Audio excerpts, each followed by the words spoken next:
All right, I've been told that we're live again. Not that we died, but the stream just died.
Candy that's like in those Cadbury chocolate bars that are like crunchy foamy.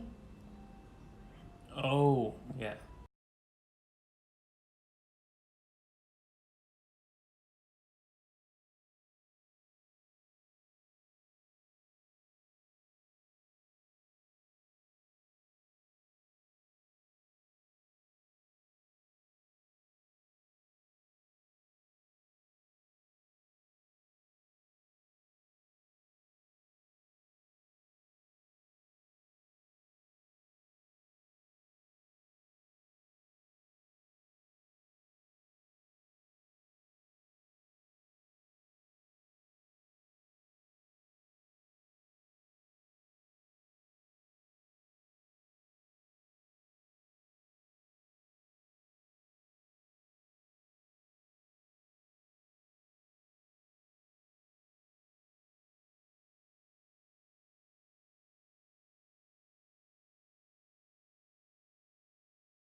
Okay, so we should have audio back now.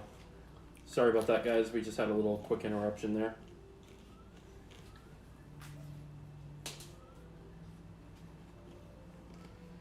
How many people are watching? Just 2?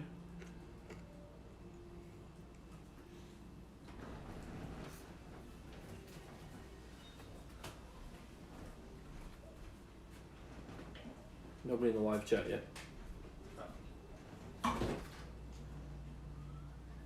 We're still just getting set up here, so it's still a little bit rough.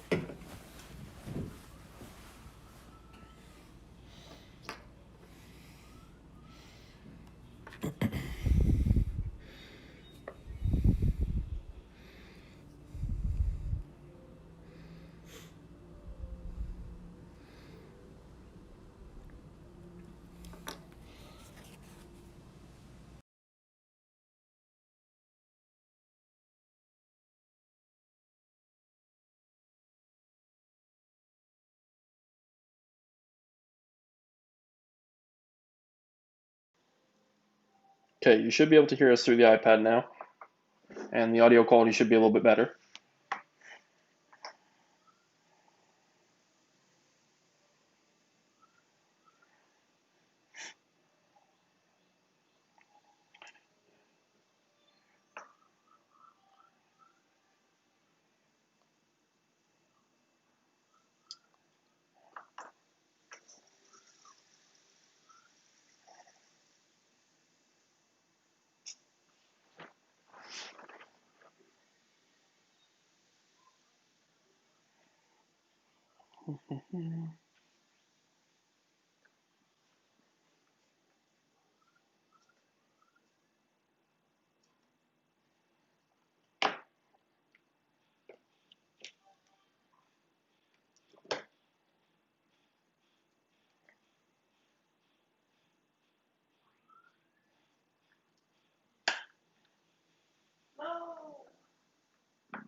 So if you guys are hearing Mario in the background, That's because there's Mario in the background. If you guys want to chat with us, the live chat is open. We can see the chat now. So if you have any questions, comments, notice anything wrong with the stream, just let us know through there. Also, feel free to just say hi. Just let us know that you're here. I'm here, Chris. Oh, God. Yes. And I eat all my samosas. Probably go get some more in a bit.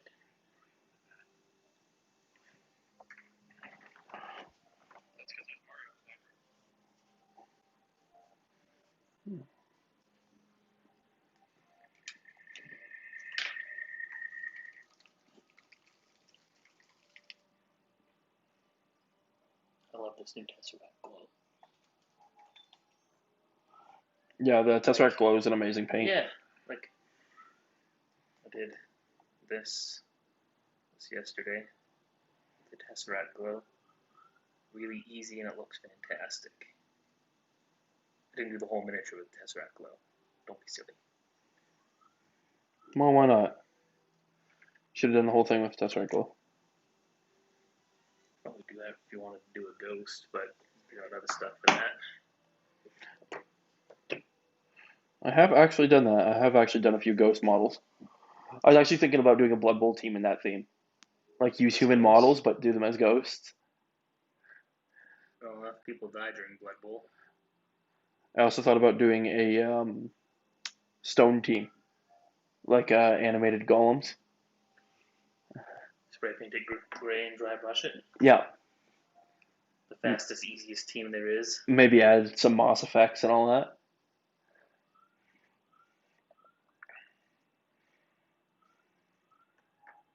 I'm actually going to be using that paint too later for the blades on the Necrons. It's a really good looking color.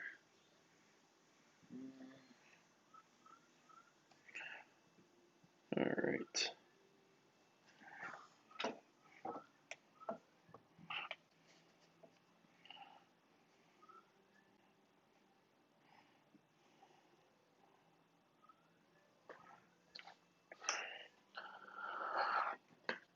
Hmm. Well, I'm gonna enjoy another samosa while you paint. Okay.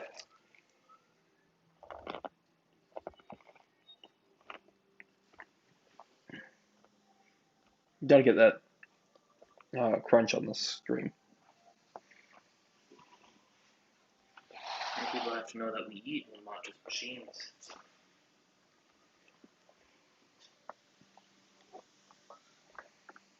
The fans gonna know.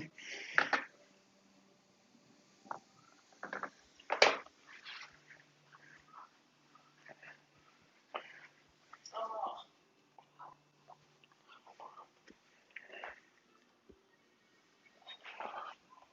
Working around the camera to do painting is kind of interesting. It is. And I've sort of gotten used to it. It's, of course, easier to not. Yeah, yeah.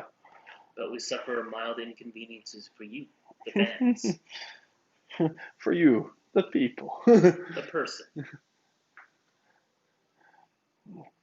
on how many people are watching, the person.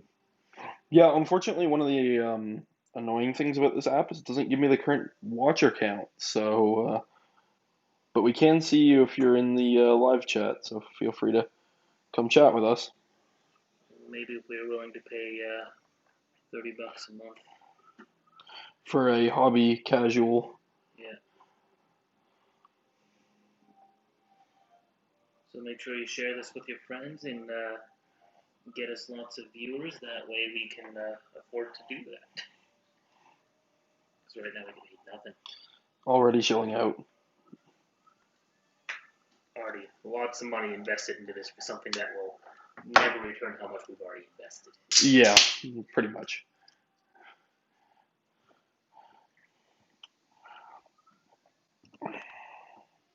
But hey, that's okay. Such is the life of a hobbyist.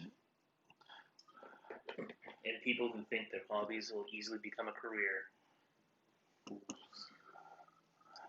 Oh, don't be that discouraging. Come on now. There's lots of people who are just like, oh, somebody else did it. I'm going to do it by putting in no effort. And oh my gosh, it didn't work. So you mean what we're doing? Except I know I'm not going to make a career out of doing this. It would be nice. But I am by no means Squidmar. In a matter of a year, his channel just blew up. Well, you got to start somewhere. You do. And if Squidmar ever acknowledged my existence, I would just be tickled. Screamer Pink. Emperor's Children Pink.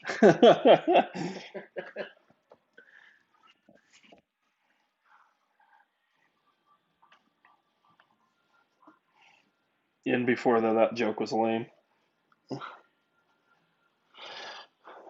All right, so I'm gonna get my camera going here shortly. I'm gonna be working on some Necrons for my buddy. Okay. Oh, you're talking to the people, not me.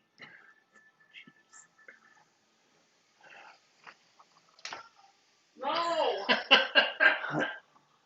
What?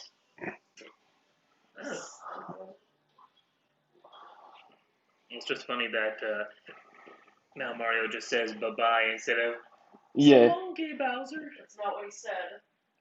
No, but they still changed it. Might not have been what he said, but they still changed it. And I can understand why.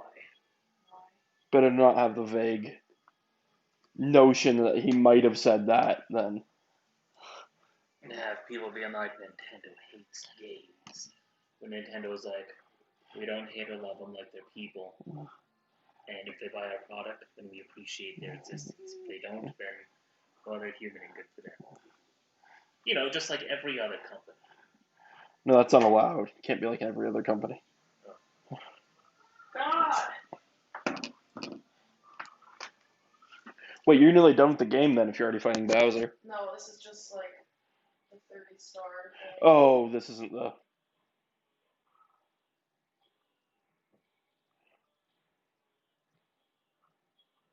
Ugh, I'm having a hard time getting my tripod set up how I want it to.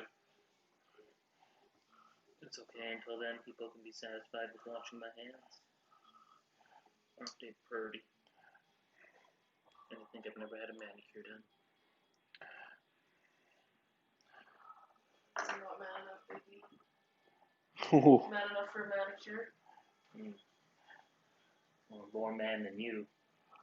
It's true, yeah. You got woman. And that's when we lost all of our subscribers. Yep. Both of them. Oh, both of them.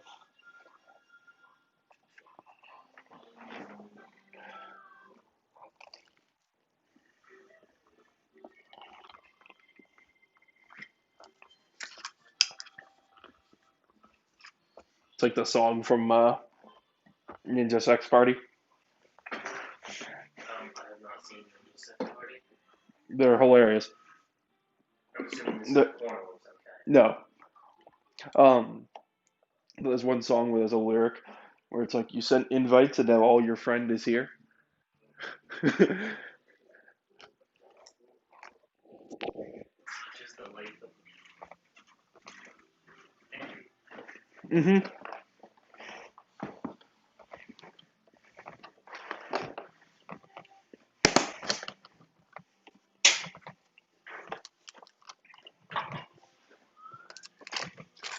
So I sent this funny Cody the other day. And, you know, in Forrest Gump, when he's like, you know, shrimp are such a great thing, you can cook them, you can boil them, you can baste them, like you can name off every thing that you can do with shrimp. And I was like, I got so many unfinished armies, I've got Necrons, I've got Sisters of Battle, I've got Dwarves, and I'm in the same boat.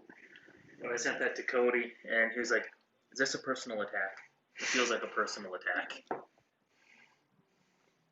was like, well, I saw how much stuff that you've got the other day when I helped you move. So I brought my camera online now. Unfortunately, I'm still in the bottom right quadrant, so this time I'm going to try and do a little bit better and either move my painting over a little bit more or move my hand over a little bit more or move the camera over a little bit more so it's more centered. Unfortunately, I wasn't able to find a way quickly before this stream to get it out of that quadrant. Yeah, they're hoping to have this at least an hour. Yeah, but we faced a few problems, so. Such as hunger. Damn the human condition. Right. Been eating nothing but boiled broccoli and chicken lately. Right, baby? No. We should tell her. Oh, that was so funny in muffin time. I was like, you have to tell a lie, and you know, someone has to call you out on it. And I was like, David's pregnant. She's like, no, I'm not. Like, okay, you called me out on my lie. There you go.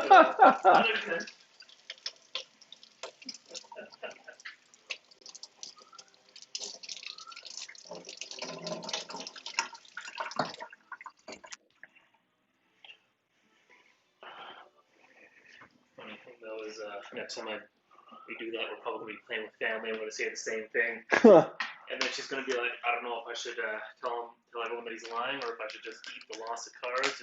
Or... It's gonna be bad no matter. Oh, I'm getting that. Not the evil eye, both the evil eyes.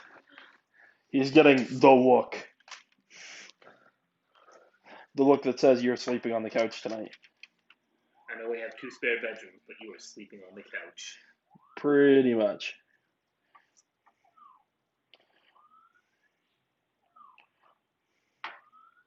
Again, we can see the live chat, so if you guys are in the chat, feel free to message us and we will get back to you.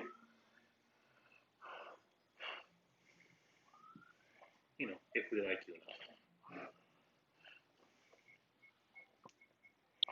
If we respond immediately, it means we like you. If we take a while, we like you a little bit less. Now, you have to be nice to both people. Oh, I have to love one of them more than the other. It's like having children. Right, baby? Is that how it works? I don't know. I don't have any kids.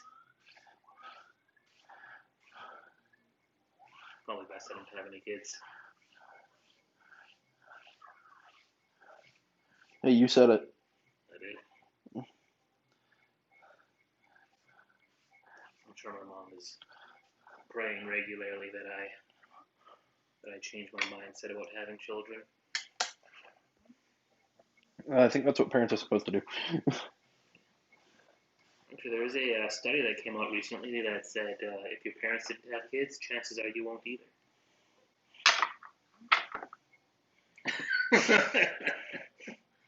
Nobody saw that, but I gave him a look.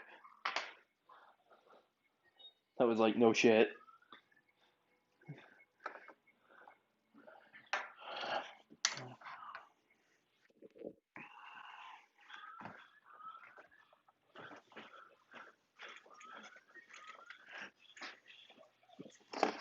Alright, so I'll be set up here shortly.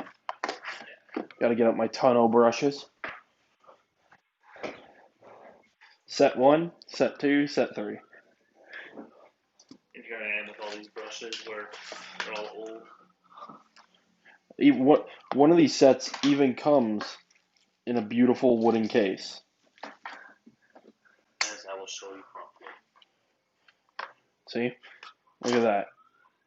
High quality brushes.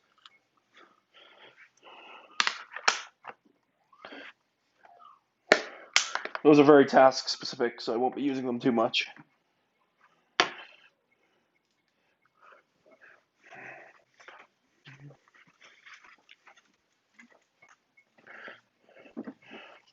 kind of going for like a sort of fire, but kind of going for these swords. For my next ones, because I got like another 25 of these guys I gotta do, I'll take a little bit more time with it. I just kind of did a few experimental ones last night. I did, do I have any of the other kind of blades I did? No, I painted over those ones.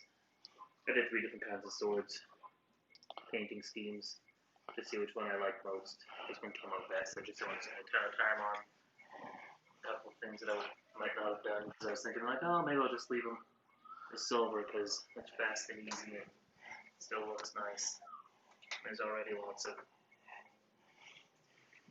reds and yellows and oranges on these guys. Yeah. As you can tell, kind of paint scheme I've gone with the armor. The armor is black, but I wanted to make it look like it was glowing from the inside. And not everyone really digs it, but I really like it. And one thing you definitely have to learn when painting is, since you're going to spend more time looking at your miniatures than miniatures, it's about what you like. So if you want to do orcs and goblins that have pink skin, actually I saw someone do purple skin goblin or purple skin orcs once. I didn't like how they looked, but the most important thing is that you like them. Although red skin works, it'd be kind of cool because those of you who play Warhammer or Warhammer 40k might be familiar with what a red-skinned orc is. I was gonna say, you said you saw an army of purple orcs. I highly doubt that. What? Purple orcs. Because it's stealth. Yeah. I get it.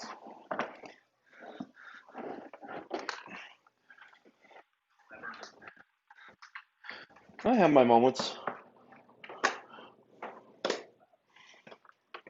I have my moments. It's only fair that you have yours.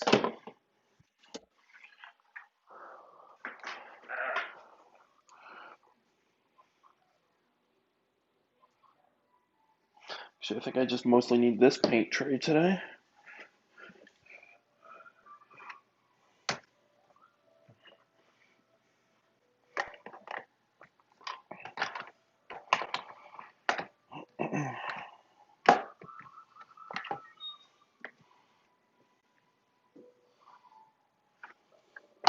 Shoot, I might have to borrow your Tesseract Glow when it comes time for it. Okay.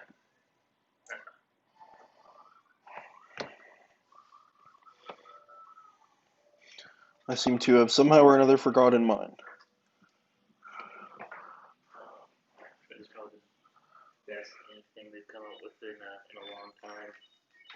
I'm inclined to agree on that one. As much as I think that contrast paints changed the game, I find myself not using it as much as I thought I would. Where's the switch for your light? Cool. Get some more light in here.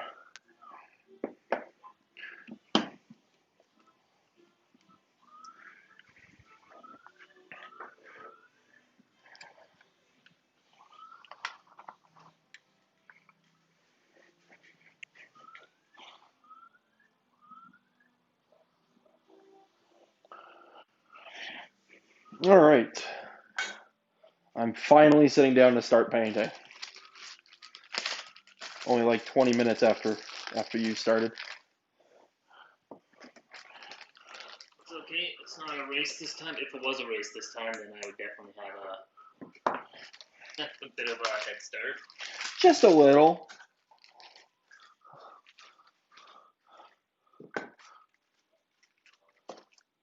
No, I will need Wraithbone as well. All right. Let's get started on some Necrons here.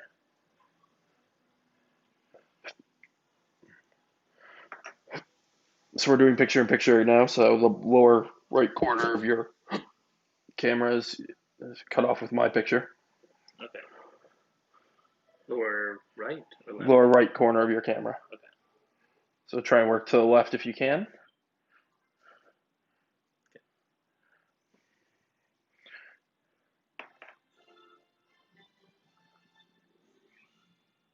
Well, sounds like somebody accomplished something.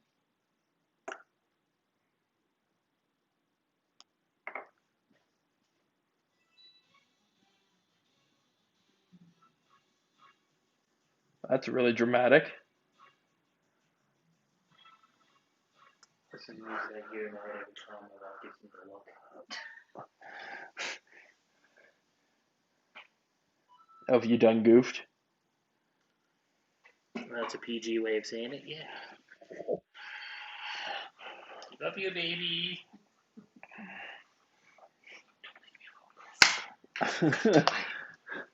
I just pictured from The Simpsons the Ralph Wiggum on the back of the bus. I'm in danger. I'm in danger.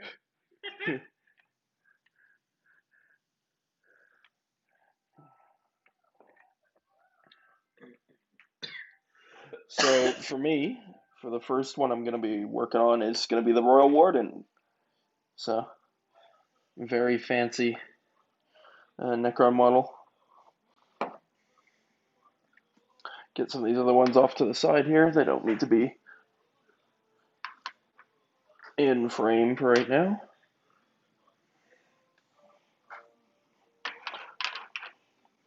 Oh, those little shaker balls that you gave me? Yeah. Love those. They are fantastic. Yeah, I don't need them for every color, but sometimes they're really handy. Particularly white colors, I find they work best in. Corax white. Yeah. In that, and it really helped out. Oh, they are such a godsend on my yellows.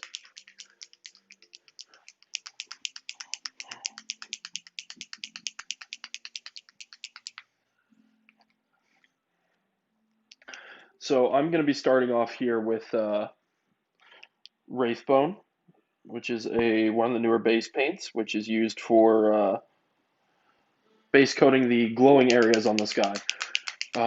Like Kale was mentioning earlier, Tesseract Glow is fantastic. My preference is to base coat them in the Wraithbone, which is kind of yellowish bone white. And I like using that because as it thins out, it transitions to more of a yellowish hue rather than a dark green. That's just personal preference, really.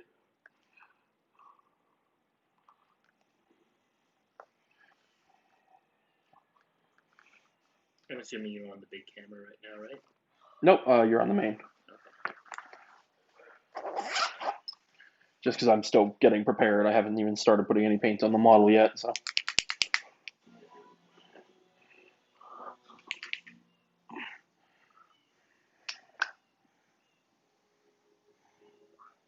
And I am using a Winsor & Newton Series 7, size 1.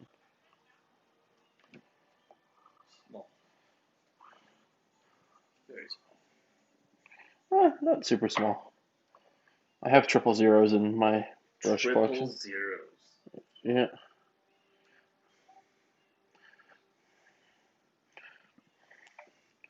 I think the smallest brush in my collection is actually one of my Army Painter ones. I want to say it's like a 5-0. Is that like a single hairbrush? Practically, I'll let you see it here. It is called the Psycho. Just in case you want to paint an entire miniature like that, you are a psycho. Yeah, pretty much. I've used a lot of brushes, and I like different ones for different things. Here you go. Here is the Psycho. I'm going to put it on camera for a second so you guys can see it. It's practically a single hair. I'll let, That is tiny. yeah. That is good for doing eyes. And that's about it. It's kind of hard to get it on camera because of how small the brush tip is. But, yeah, that's a Psycho.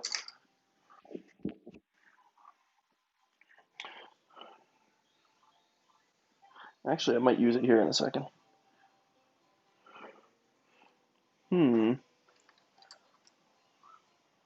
Actually, I'm going to use the Army Painter's detail brush really quick here because I'm aiming to get the eyes on this Necron.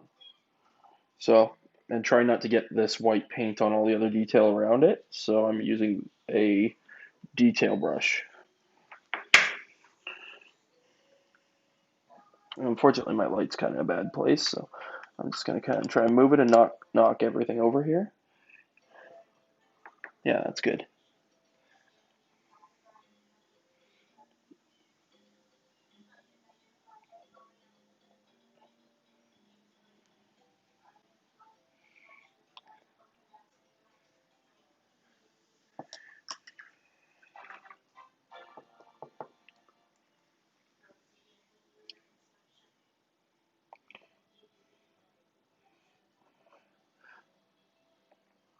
Oh, that's a good view of my hand there.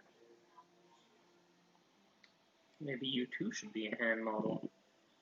I never said it was a good view. Oh, I'm getting this everywhere. Might be too small of a brush. It's not the size of the brush that counts. It's how you use it. Well, in this case, I'm using it very poorly. Okay.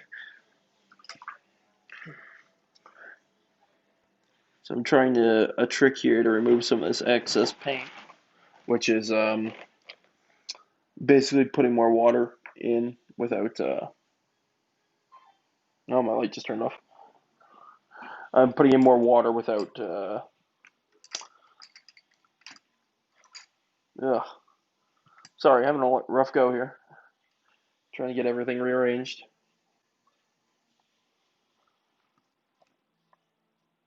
Actually, that's probably going to give you guys the best view, is if I put the light kind of behind me.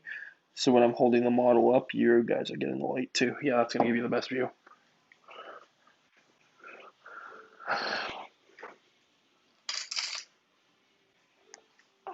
So I know on the last stream we had a little bit of issues with my painting going off the camera a little bit. So we've hopefully corrected that a little bit now. Part of the problem is that I'm a left-handed painter, so when we do the picture-in-picture to the right side, it kind of cuts off the right side of my frame, which I kind of naturally move towards. Do you do everything left-handed, or are you a left-handed person? Yes, I am. I feel like it's come up before, and I'm surprised every time. Yeah, it has. Okay. It's come up multiple times, actually. And you're always shocked.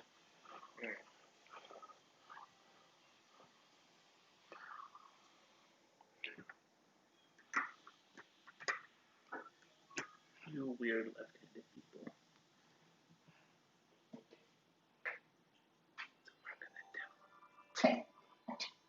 I have actually no doubts about that. You have no doubts about that? Yeah.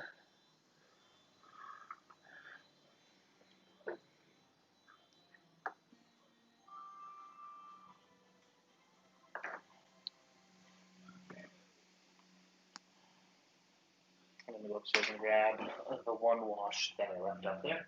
Oh, which one do you need? I got a ton of them in the box there. Oh, 106. It's just the flesh shade that is gloss. Oh, I've got that right here. I have that just up here. And I can also check how many viewers we have. If any. Nobody said anything in the chat yet. I guess they don't like us. I'm kidding. Mostly.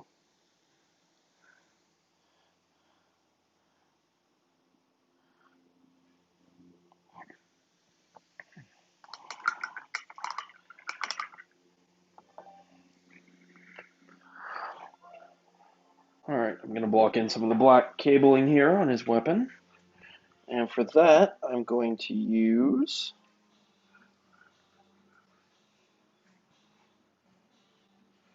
For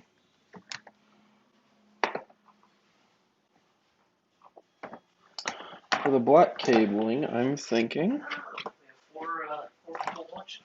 Oh, wow. Hello, all four of you.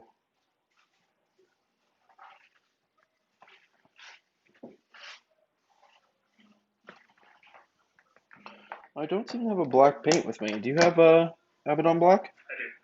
I do. Cool, thank you. So I'm going to be using this color right now. I accidentally bought the gloss color and wondered what I was going to use it for, and then I realized it's really good to use for shading gold. Yes, that's actually what I used on the gold on this guy. And it is a fantastic color for that. Mm-hmm. That's why I have it out as well. If I do any more gold, I'm going to need that real quick.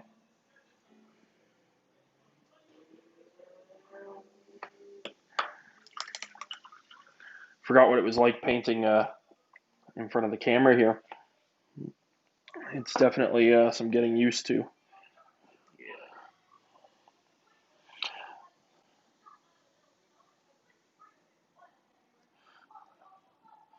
So for the cables, so like this ribbed cable here on his gun, I'm going to do that in black.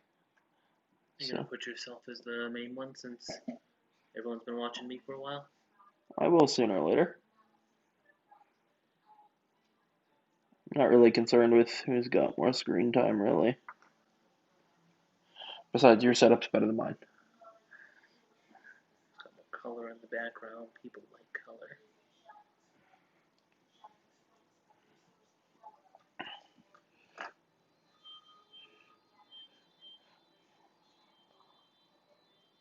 So it's kind of hard to see, but there's the inside of that ribbed cable that I was just painting on the outside of the model.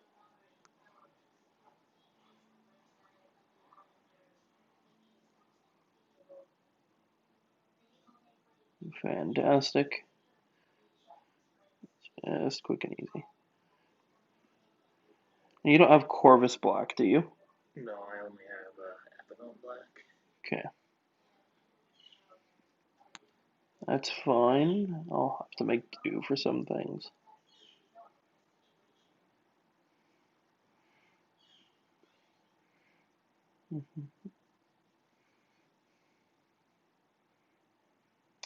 Now, as always, I'm kind of doing the most recessed detail first here when it comes to these cables. So as I work out to the cable that's on top of it, that smooth cable, you will start to see that I can cover up the mistakes that I'm making with the black.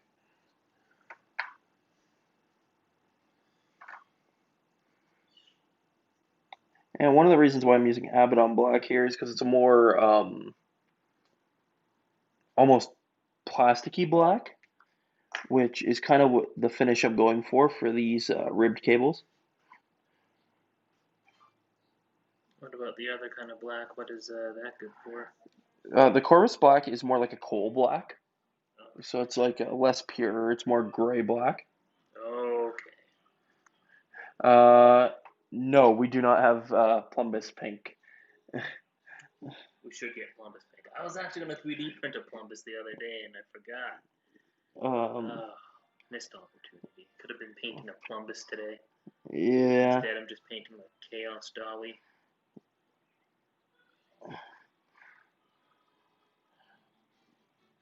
missed opportunities. I'm sorry, guys. I'll do better next time. All right. Hope everybody can see that pretty clearly. I'm up on the main camera now. We're still doing the picture-in-picture. You're the non-primary camera right now. I'm trying to steal my fan. Yeah, both of them.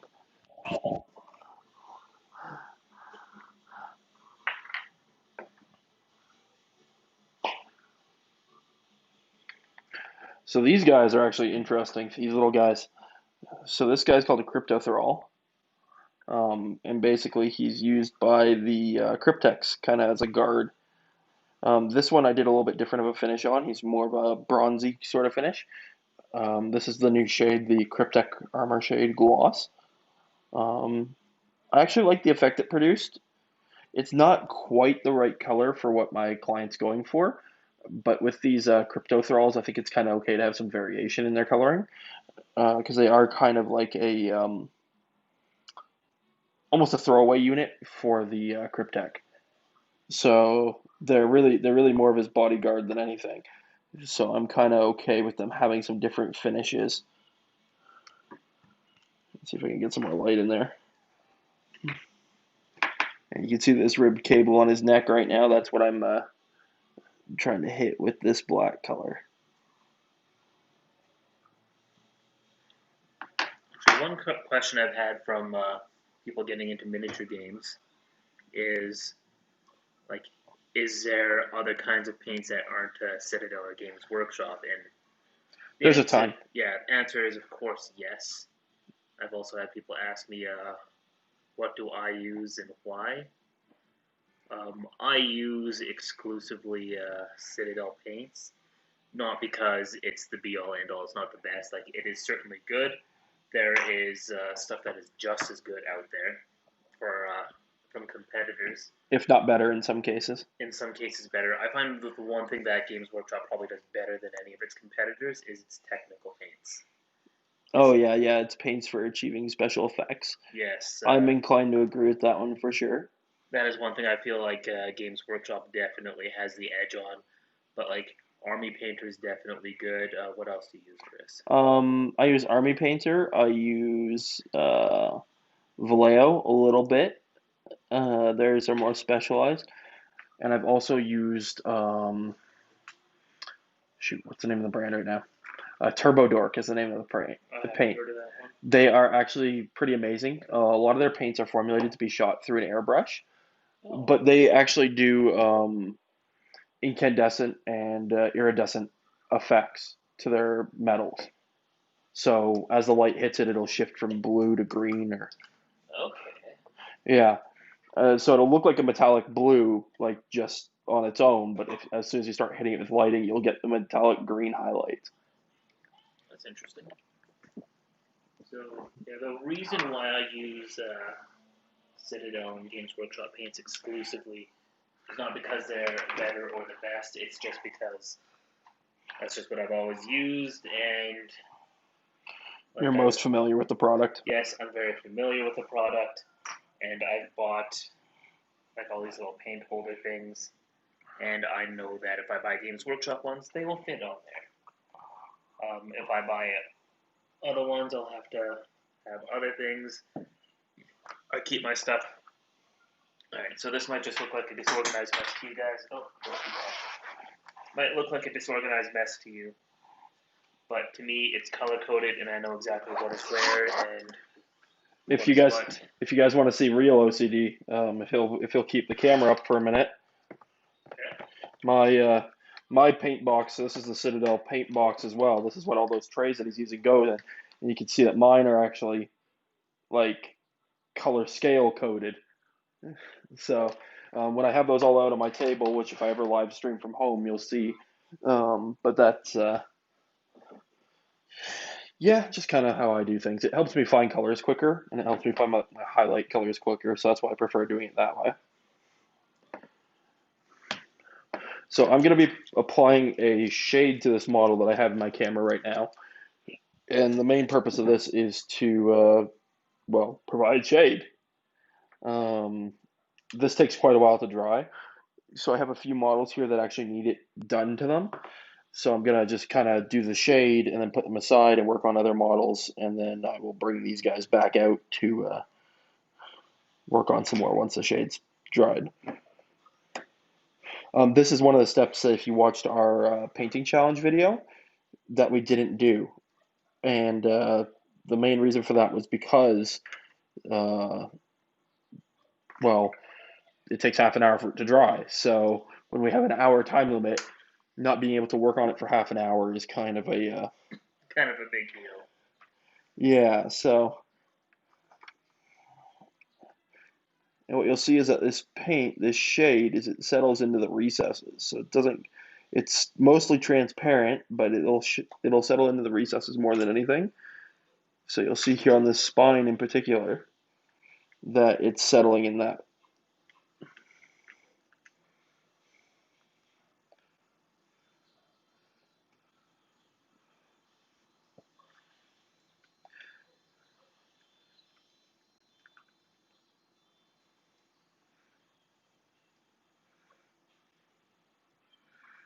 You should notice as well that Kale's camera has a lot more quality this time around.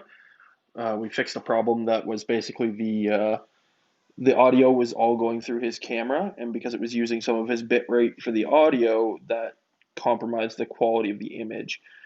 So Yeah. this time around, we've got a new device here on the table that is handling the audio. So I hope that's coming through okay. And If the audio's not coming through okay, if it's kind of like last time, let us know and we'll try and fix it. yeah, we'll do our best to definitely correct the audio. We do have another solution here on hand that we can start using, but we kind of want to try this out and see how well this worked because this was a simpler setup, to be quite frank. Who's Frank? One of my uncles. Okay.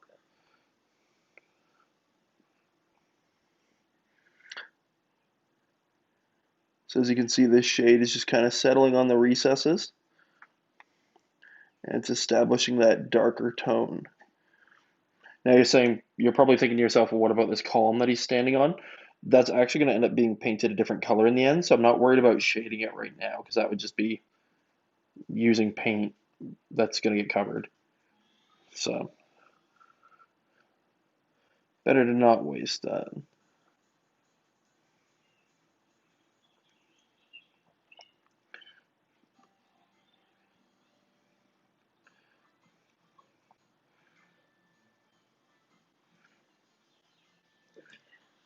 So, I was going to think of something to say so that I sound interesting and smart. That did not work out how I wanted it to. Does it ever? Mm. Does it ever work out like that, babe? No comment. Okay, I will comment for her. Yes. It does more often than not.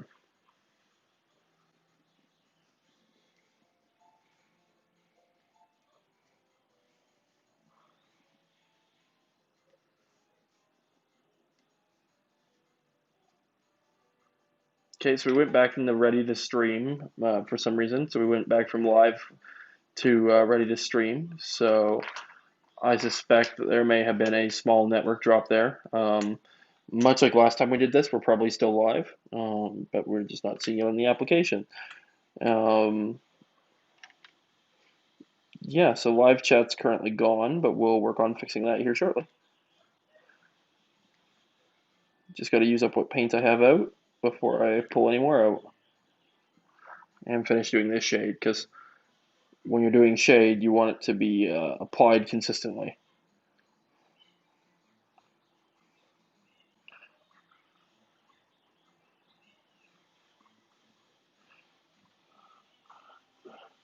It's important to be consistent when you're throwing shade.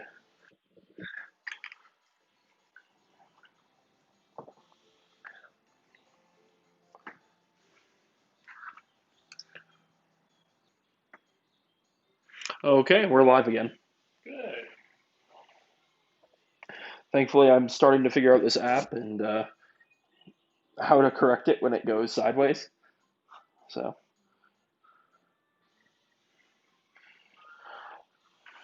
so these next ones that I've got coming up on my stream here, these are going to be destroyers.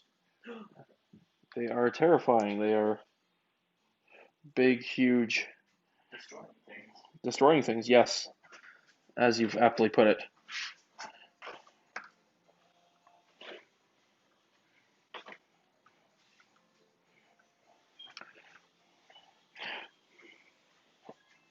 So Necrons have this thing called the Destroyer Curse, which I don't fully understand, to be quite honest.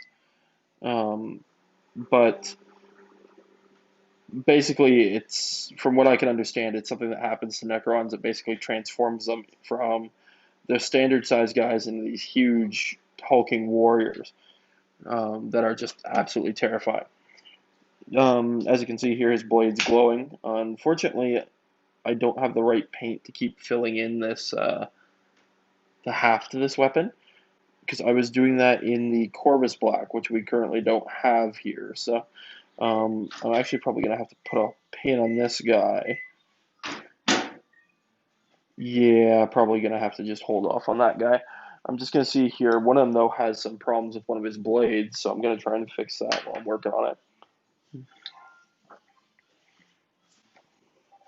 Yep, this is the problem that has. This is the one that has some problems with one of his blades. So this one, you can see here, after I did the blade, I somehow got some shade on it. To be honest with you, I'm not entirely sure how that happened. Probably just he was sitting at my painting table while I was applying shade to something else, and he just happened to be the victim of proximity.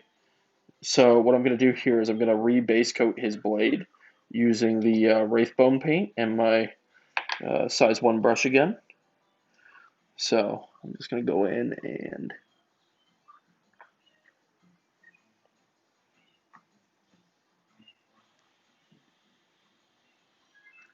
I'm going to redo the whole blade just so we get a consistent finish again.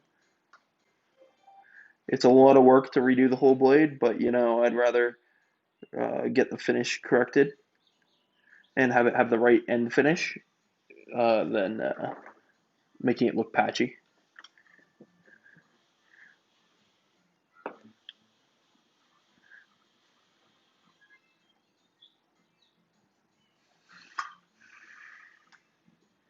You can see here this white paint, unfortunately, is also kind of, oh, is there a hair there? Oh, it's just the edge of the messed up paint. Sorry about that. I have to get super close to the camera there in order to see it myself. But you'll see here that this white paint is actually pretty transparent. Like you're seeing a lot of the green coming through it. So I'll be doing another thin coat on top of it, following the 2 thin coat methodology. At least 2 thin coats in this case, because white is like super transparent. So I'm going to have to correct for that. And in this case, I'm not too worried about getting it on this metal part here, because that metal part's going to be painted black when I'm done. So yeah, can just kind of be kind of messy about that.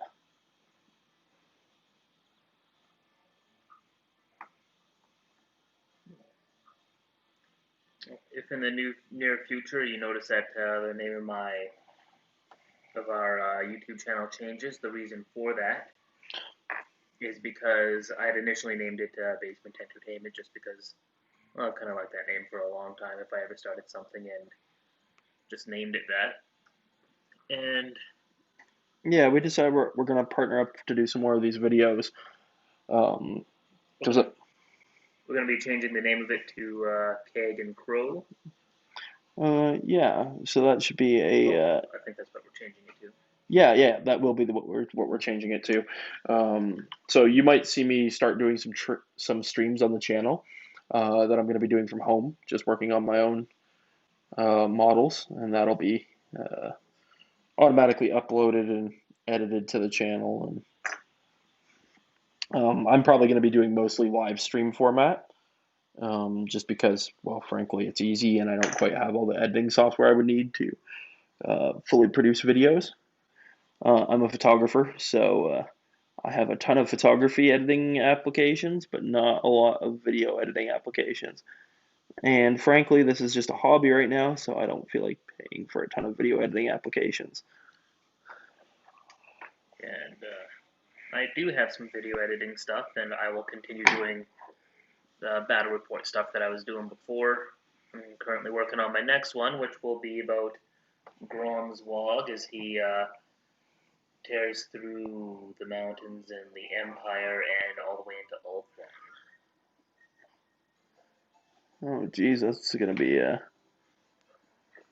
It's going to be a three-part series. It's going to be big. sounds pretty interesting actually. I don't know. So it's obviously Warhammer Fantasy War, right? Yes.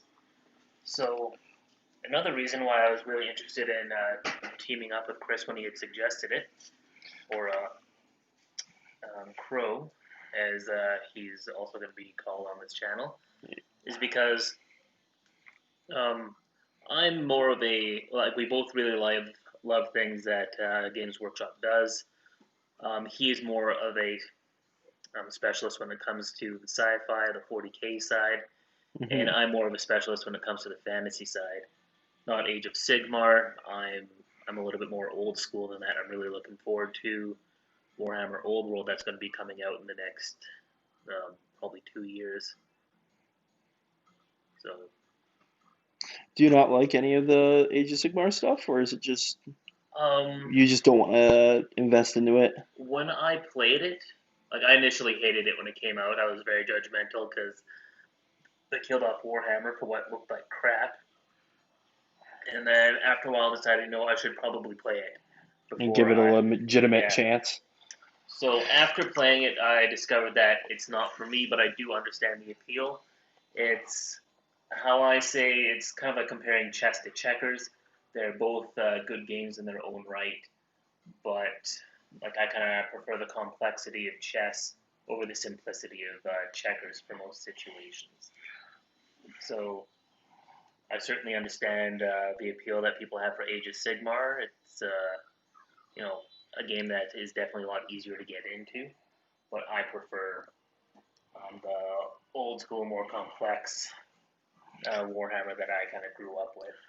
Yeah, you're more of a fan of, and you're more of a fan of the larger scale army type engagements. Mm-hmm. I mean, Sigmar, you can get kind of big armies, but you don't have like the same thing of having like ranks of guys um, fighting each other. So it's less of the total war type thing. Actually, Total War Warhammer has done so much for the fantasy community. Oh yeah. Because Well, since none of that it came takes out, place in Sigmar, right? yeah. So since that came out, Vermintide has also come out, and there has been a lot of interest in people like wanting to play the Warhammer games, just to find out that it doesn't exist anymore. So I think it was November last year when Games Workshop announced that they're going to be working on bringing it back in what they're going to call Warhammer: The Old World, which I think takes about 300 years before what was in 8th edition and the End Times. So it's going to take place during um, the Age of the Three Empires, which is when the Emperor or the Empire kind of had a bunch of civil wars about who's going to be the next emperor. I kind of like though that they did actually move the lore of fantasy forward with the end times, like, and actually like had a big significant event that ended up, well, being the end times. Um, I was okay with the idea, but me, like, pretty much everyone else, the execution. Fair, It was poorly executed. but I know GW is notorious for, hey, we're gonna do this thing and it's gonna be big and significant and it's gonna have huge impact on the lore, and then they do it and it's awesome. It looks like stuff's gonna change dramatically, and then it's over and nothing really changed. I think probably one of the bigger changes they've done in a while is Acadia being absorbed. into Yeah, the Eye of Terror. that was one of the bigger ones. Cadia stands. No, literally, it was the fall of Cadia. Um, the running joke being that Cadia still stands. Maybe not so much of a joke, but if you're an Imperial Guard player, uh, yeah. So this here is the Necron Overlord. So he is a big, shiny guy. You can see I put lots of gold on him to represent his station. Um, and I've highlighted it up like crazy. It's glossy compared to the rest of him, which has a more matte finish. Um, so I plan on keeping it like that. And when we finish the model, I will likely gloss up the gold.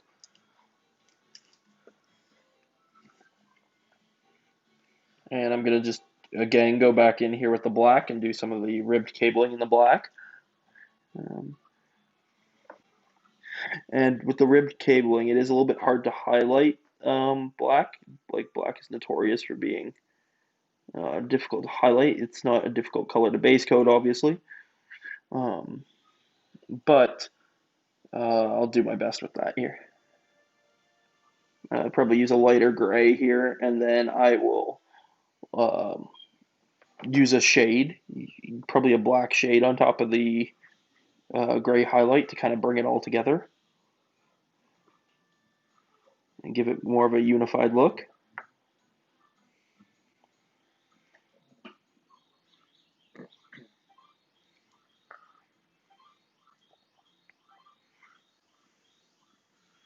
And we're actually going to go ahead and transition back over to the other main. Oh dear. Well, I don't know for you guys, but this might be about as exciting as watching paint dry. Quite Insert literally. laugh. Anyways, but yeah, I'm just working on the next 5 guys. Something that is technically faster to do is just do the same thing on all your miniatures all at once. But when you have a unit of 30 guys, well, that kind of just, gets really boring and old quite fast. Excuse me. So I usually like to work on like 5 or 6 guys at a time. That way, I'm still doing the doing a few guys at a time with the same step, but I also feel like I'm actually making progress. In my case, because I'm working on mostly characters here today, I'm kind of taking each one at a time because I don't have consistency in like they all have this one part or they all have this one different thing. So I'm kind of looking at each one individually and saying, oh yeah, this one needs a black cabling, and oh yeah, this one needs gold detail done, and oh yeah, this one needs. Later, probably on my at-home stream, you're gonna see me work on a 20-man unit of Necron warriors. That's their main infantry guys. Those guys will be very similar. They'll all have the same core components to them, so that'll be a little bit more assembly line painting, and probably more boring.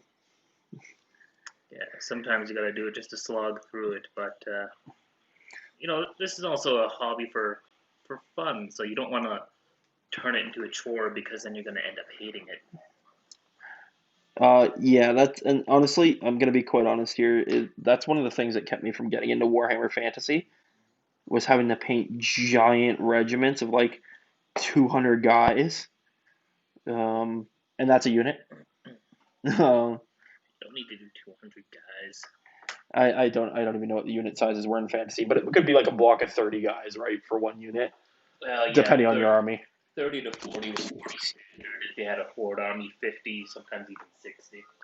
So yeah, that to be honest with you all, that was kind of one of the reasons why I didn't get into Fantasy was because it was like these huge blocks of guys. Now that said, I collect Space Marines at home, so the same kind of model that we did in the last challenge, and I probably have 200 of those guys. That's it. At least. At least. I probably have 200 of the new Primaris Marines, not even counting the older ones. Okay, that makes more sense. I Painted in the think wrong I color. think I did the math on it one time, and I think I was actually close to having a company strength of Space Marines. Not a chapter strength, but a company. So Space Marines are organized into 12 companies in one chapter, 10 or 12 companies. Though with the new lore with the Primaris Marines, there can be a 13th and 14th company now that just consists of Primaris. Because different chapters have adopted the Primaris Marines using different methods. In my case, the Imperial Fists, um, we are kind of so we're one of the original legions that formed a chapter. I'm not going to go too deep into that lore right now, but suffice to say, there were legions at one point that then got split into chapters. So we're one of those. We're one of the original legions. But the Imperial Fists have a notorious habit of getting wrecked every time GW needs to wreck somebody. Um, like whenever they go, hey, we need a Space Marine chapter that's going to lose, they put in the Imperial Fists and they go, hey, we're going to destroy these guys until they have one guy left. um, They're kind of like ninjas where in big groups they're not super effective. When there's only a couple of them, then you better watch out. yeah, in some ways. So, I mean, that ends up being kind of the unfortunate case. Now, the good news is, though, with the new lore Primaris Marines coming in now, you can very quickly replace an Imperial Fists army with Primaris Marines, and it makes sense. Because even though they're one of the oldest chapters and legions, uh, they would have probably gotten fresh reinforcements quite a few times by now.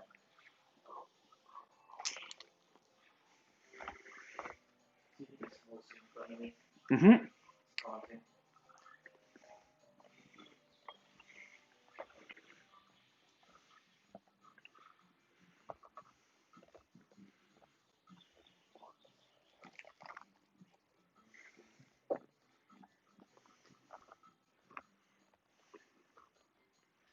So has anybody commented anything aside from asking for Columbus Pink? Nothing yet. Feel free to comment, guys. It'd be great if we could interact with you. Yeah, we're here to chat with you guys. That's why we're doing the live stream in the first place. Yeah. Otherwise, I could have just FaceTimed the Crow while we did this. Yeah.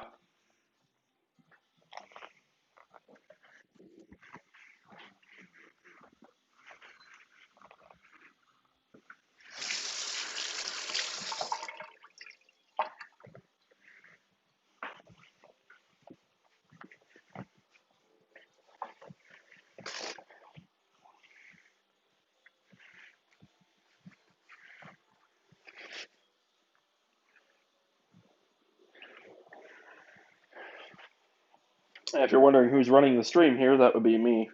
So I'm kind of controlling the cameras and switching of what's being displayed on the stream. So if you have a request to see one of our streams specifically, or if you want to see us do a specific technique or have questions about a certain paint, I mean, we can definitely answer those. I know I've got about 10, 15 years of experience painting, and Keg probably has more than that. I do. I have close to 20 years. Yeah, so something that a lot of people seem to think is like the longer you've been painting, the better you are. That's not necessarily true. I've seen people who've been painting for 5 years who are far better than me. yeah, and I'll point out too, like any sort of art, like most sorts of art, um, this is definitely a learned skill. Like just because you see us doing this stuff, we are able to do this stuff because we spend the time doing this stuff. It's not just some magical talent that we're born with and you can never learn this. So, yeah, one thing that I would definitely recommend to people who want to learn how to paint is when I started painting, I pretty much had to self-teach because I looked all around and options like YouTube and stuff didn't exist.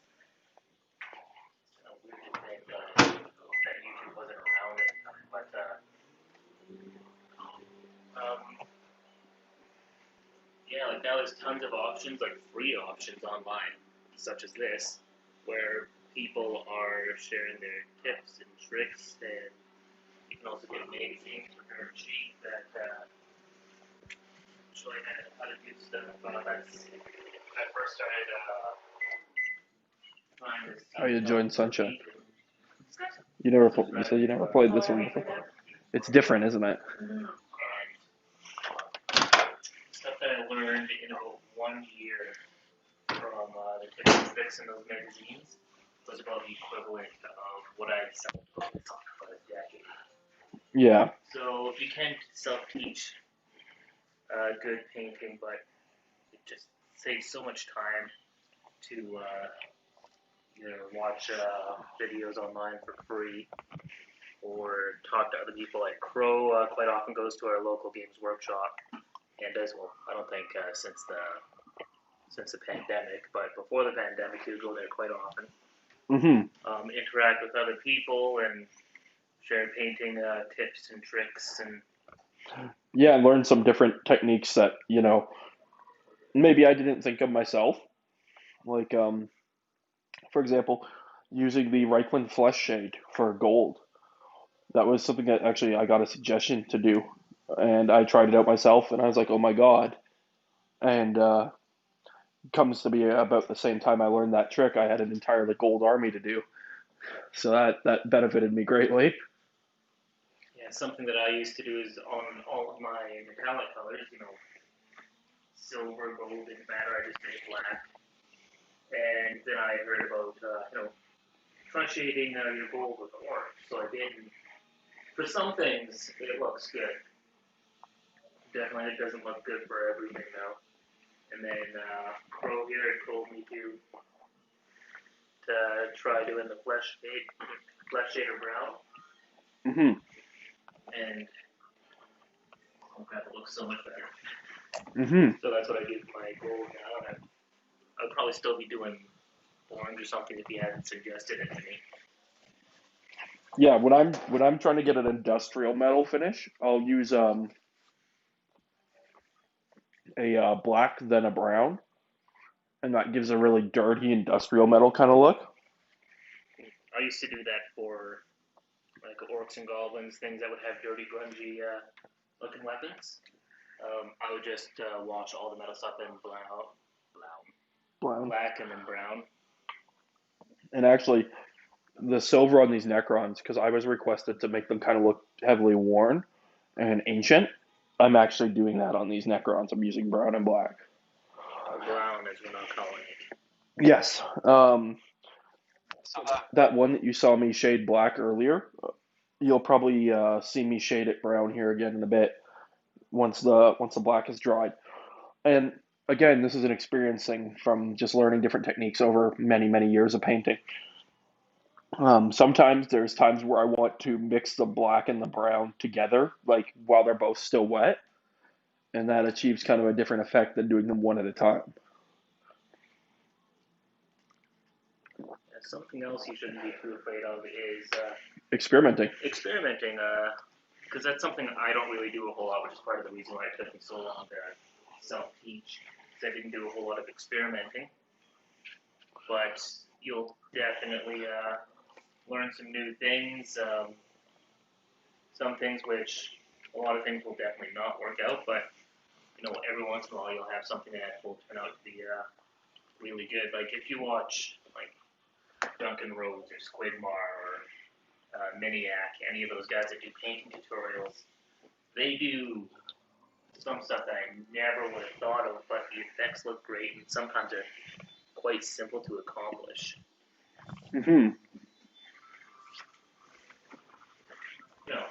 Doesn't mean it's always going to be simple. I find Squidmar is really good at trying to show techniques for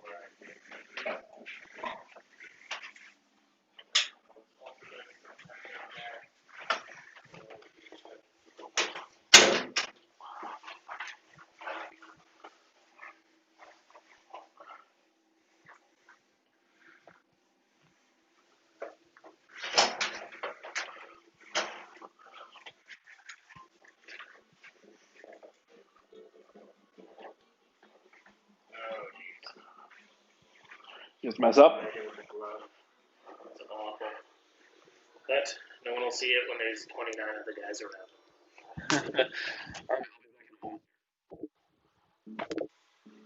You just don't want people to hear you going to the washroom? Yeah. Okay. Well, everybody can hear you tell them I'm going to the washroom right now. Alright, we are mortal men. Yes, we are but mortals. Who has to, go fly into a telephone pole and crap on somebody's head? Babe.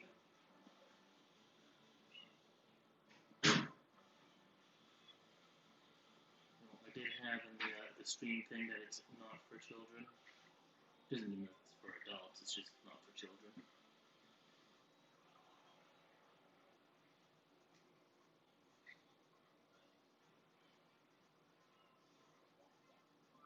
Oh.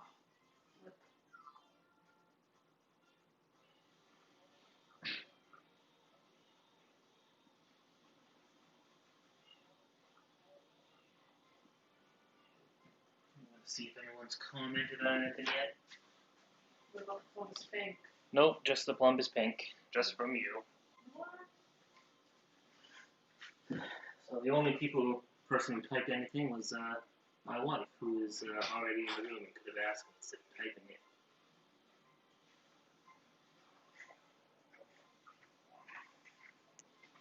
Guys,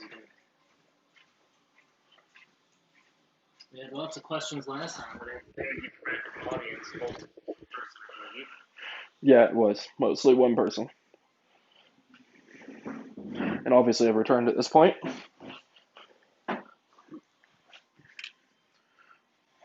No, I have an earpiece in because I'm monitoring the audio.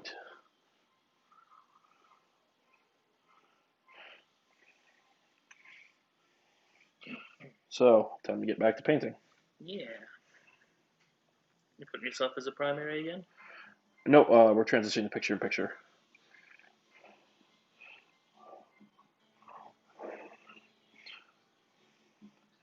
So, remember when I said I didn't have Corvus Black here? So I You was lied. limited. Yeah, I lied. I'm a dirty, stinking liar. Here is Corvus Black. Nice coal black color. I might have to lend that to Keg here in a minute. Let him play with it a little bit.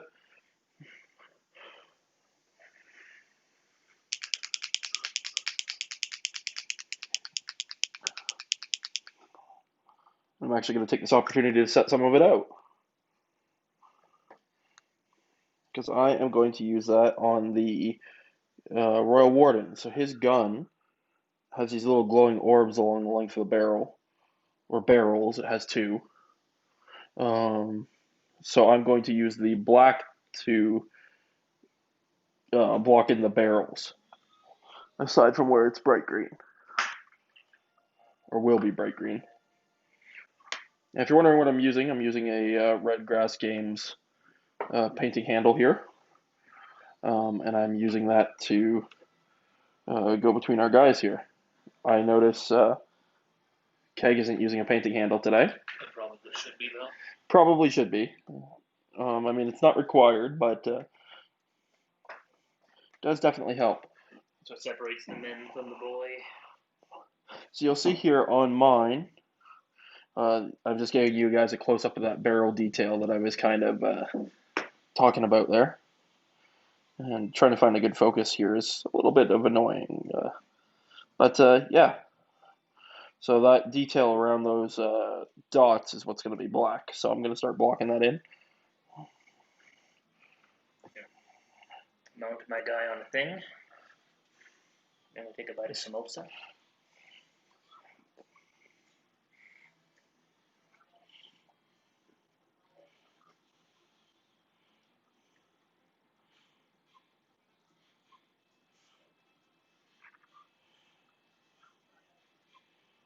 Now, this is very fine detail work because I'm trying to avoid getting the black inside those areas because I want them to glow green. So I kind of want to avoid all the recesses with this black color. And you'll see here there's like a panel line here where there's kind of a recess that goes all the way around. I want to avoid that as well because I want that to be glowing green as well. So,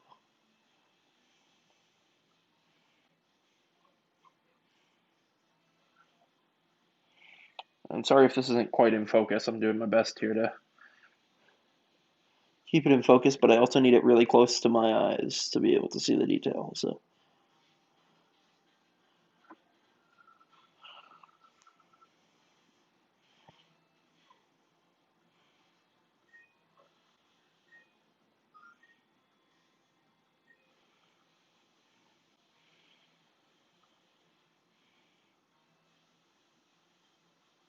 now the trick here is getting really nice defined clean edges. Now see here I accidentally got a dot of black on one of the spheres. Thankfully I can correct that pretty easily. I'll just go back in with the white once I'm done here and just paint over that. One other thing I can do is I can just rinse my brush here, dry it on the paper towel, and I'm going to try and pull away as much of that black as I can. Now, there's not going to be much I can do because I kind of already let it sit for too long. But if you pull it away quickly enough, you can reduce the amount of cleanup you have to do. It's not going to remove it entirely, but it can help.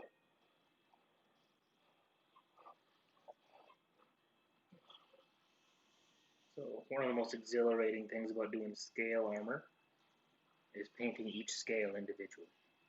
Oh God. I know. Remember, I have 30 of these guys. That's where you've got more patience than me.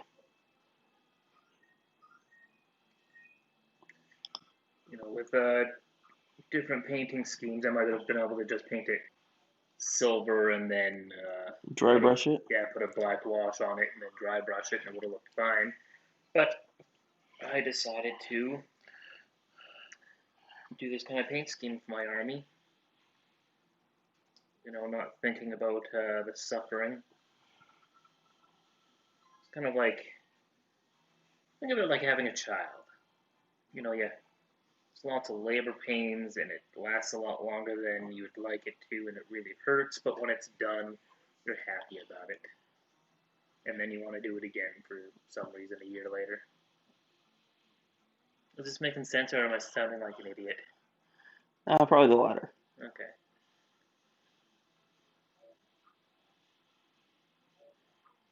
My logic does not always come across as logic. Sometimes it comes across as, sure, what do you say? Some days it amazes me I'm not in an insane asylum. Don't worry, it amazes me too. And some days I'm even more surprised that I got married.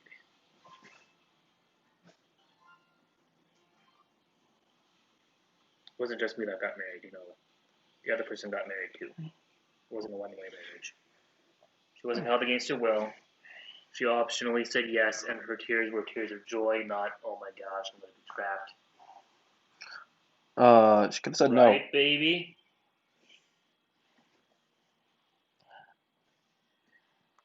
That was not a look of fear in her eyes. Don't worry, people. That was the look of you're sleeping on the couch tonight. Am I going to have to sleep on the couch tonight? Maybe. She's only saying that because you guys are watching. She would never make me sleep on the couch again. I can't.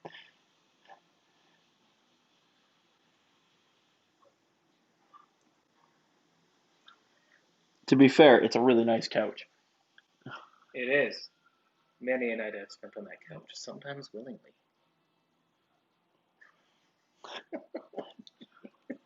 That sounds sad.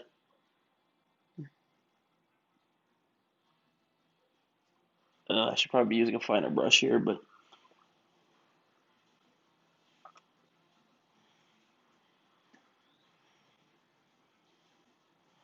whatever. I can always correct it with the white later.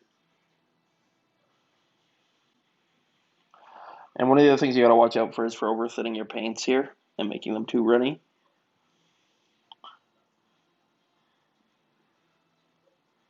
And again, that's just something you get a feel for.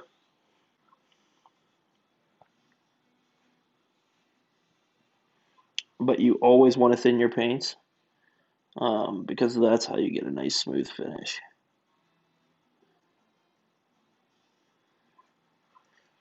If you're really impatient, you can do it with one coat. Like, for example, I'm doing most of my stuff right now with one coat.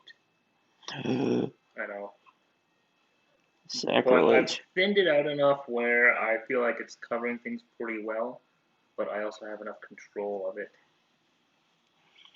Yeah, whereas I definitely should be using a more thin brush here, because this trying to get these details and trying to get along these panels is kind of a pain. But I mean, like I say, it can always be corrected after the fact. So I think I would usually thin this down to like a too thin coat kind of thing, but like I'm just tired of these guys staring at me every time I sit at my computer desk. why haven't you painted us? Well, they chant that every day, except for they say it in, I don't know, whatever Chaos Dwarf speak. Probably something that sounds like Kalima. Kalima. Probably something like that. Does anybody here get that reference? I don't. Indiana Jones and the Temple of Doom? Yes, I got it. Ripping out the heart. Yeah, I actually knew what it was. I Just didn't want to give me the satisfaction. exactly can't get now.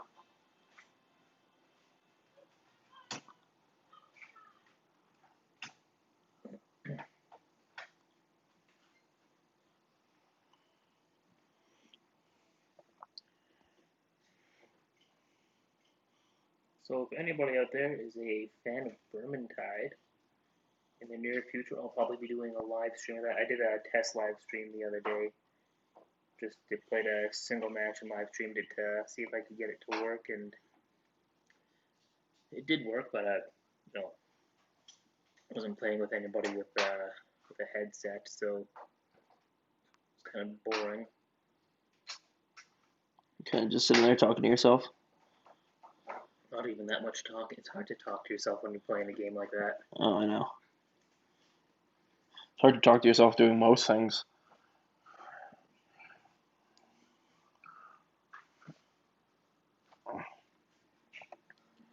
Though next year, when Darktide comes out, Oh yeah, I'm all over that. yeah, because Darktide is going to be pretty much 40k version of Vermintide. And Bro here, as I mentioned, is a big fan of Anything sci-fi, really. yeah, More so than fantasy. yeah. I'm more of a fantasy person, but I also enjoy the sci-fi. Don't tell my dad; he'll be disappointed. Surprise, he's in the stream right now. No, I'm kidding. What a twist! Be proud of me, Dad. Anyways, but yeah, with Darktide, we will definitely be streaming that. Yeah. In Vermintide, for like additional experience and to get better items, you can try and get tomes and grimoires. I'm sure they'll have something comparable in Darktide, and we'll probably do some walkthroughs on where to find. Some of the stuff, at least. Yeah.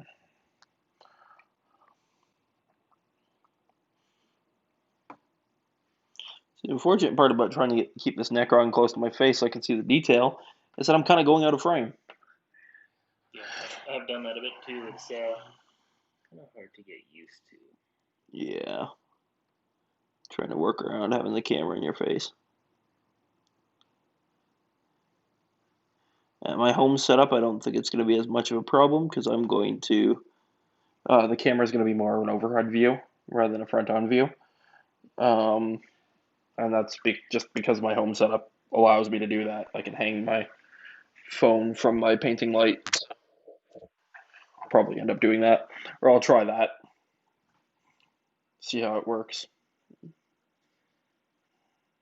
Maybe in the next couple of weeks. We also both play Necromunda.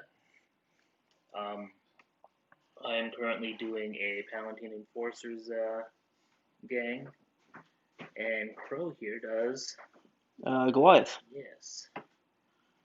and Palatine Enforcers.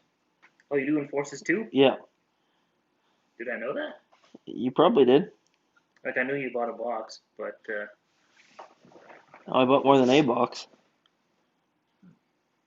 I actually bought both a squad of subjugators and a squad of the regular guys. Patrolmen. anyways, yeah, in the next couple of weeks, we might end up doing a video of a Necromunda game. That'd be interesting.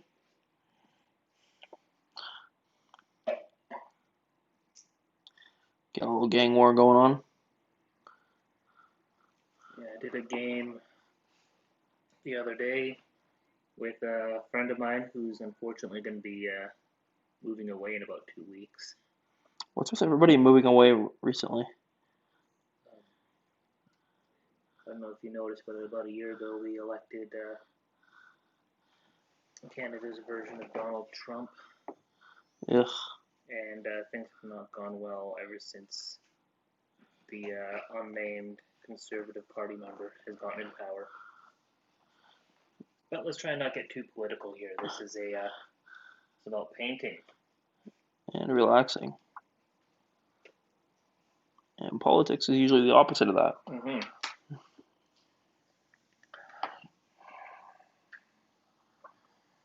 Just so you can see those barrels are coming along. It was honestly a lot sloppier on the lower barrel there. So that'll get fixed. Made them extra sloppy. Like in what was that movie? Billy Madison. Made some sloppy joes for you kids, and I made them extra sloppy. Lady, you're scaring us. No, nobody. Nobody. Oh, no wonder why it took me so long to get married. Just a weird guy. Don't worry, if you're a weird guy out there, there's hope for you. I'm not saying to get married to my wife. I'm saying go find your own. But there's somebody out. If there's somebody out there for me, there's somebody out there for you.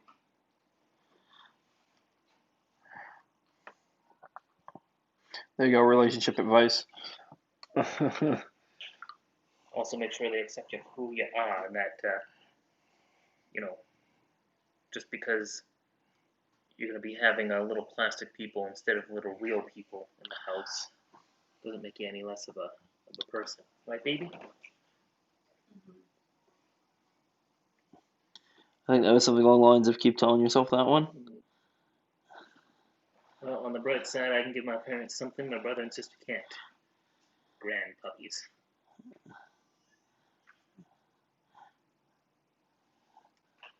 I mean, that said, these little plastic men probably cost as much as raising a kid, just about, with how much we've put into it, at least. Yes, Games Workshop lives off of people like us.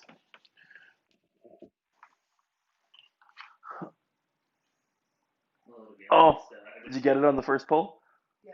Nice. Ever since I got my 3D printer, it's pretty much made buying miniatures obsolete. Oh, you got to keep supporting GW and all the other companies that work hard for their sculpts. Well, that's why I buy the 3D files. Yeah. Although I don't sell anything right now because I didn't buy any of the merchant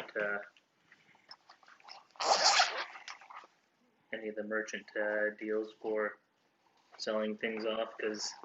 Oh, do they actually have like a merchant license kind of thing? Yeah, some of them it's like you pay just a flat amount. Other ones are like a monthly or yearly subscription. And you pay to have the rights to sell their sculpts? Yeah, and plus you have to give a certain percentage of whatever it is you sell it for. Okay. Like I think Lost Miniatures, which is who does these sculpts that I'm painting right now. Sorry, Lost Kingdom Miniatures. They require, I think it's X amount of dollars. I think it's like $100 or $200 a year plus 20% of whatever you sell. I mean, it is their intellectual property, so I mean, Yeah, and like these miniatures are of fantastic detail. I would say they're on par with the Games Workshop stuff. that's usually what I've found is that a lot of the miniature file creators are actually pretty good. But there is some inconsistency up there for sure. Absolutely. And there's some inconsistency in how much they'll charge for what you'll get.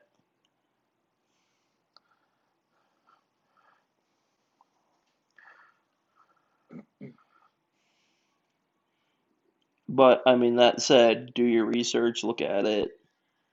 Yeah, like I use resin printer. Crow here has himself a filament printer. One is not necessarily better than the other. It's all about What you're trying to do. your personal needs and preference. I definitely say the FDM filament kind of printer. Definitely worse for printing miniatures. That said, it's probably better for printing large terrain pieces.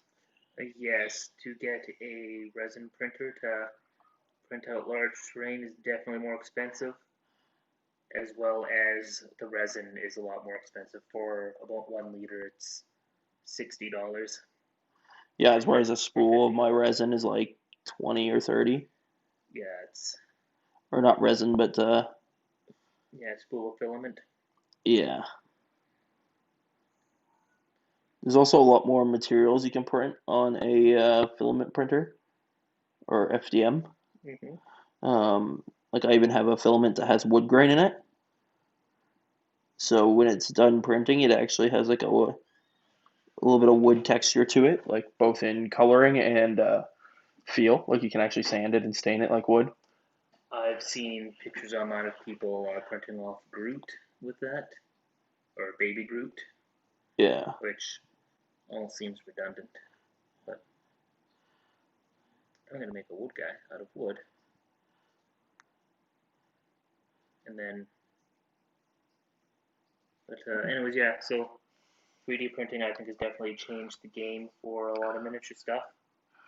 But Games Workshop has surprisingly stayed ahead of the curve. But a lot of people, myself included, thought that 3D printing was really going to harm Games Workshop's income. And I think it still will as it continues to advance. But to be honest with you, how they're keeping ahead of it is that their plastic pieces are really high quality. Hmm. So they've sculpted their pieces really nicely.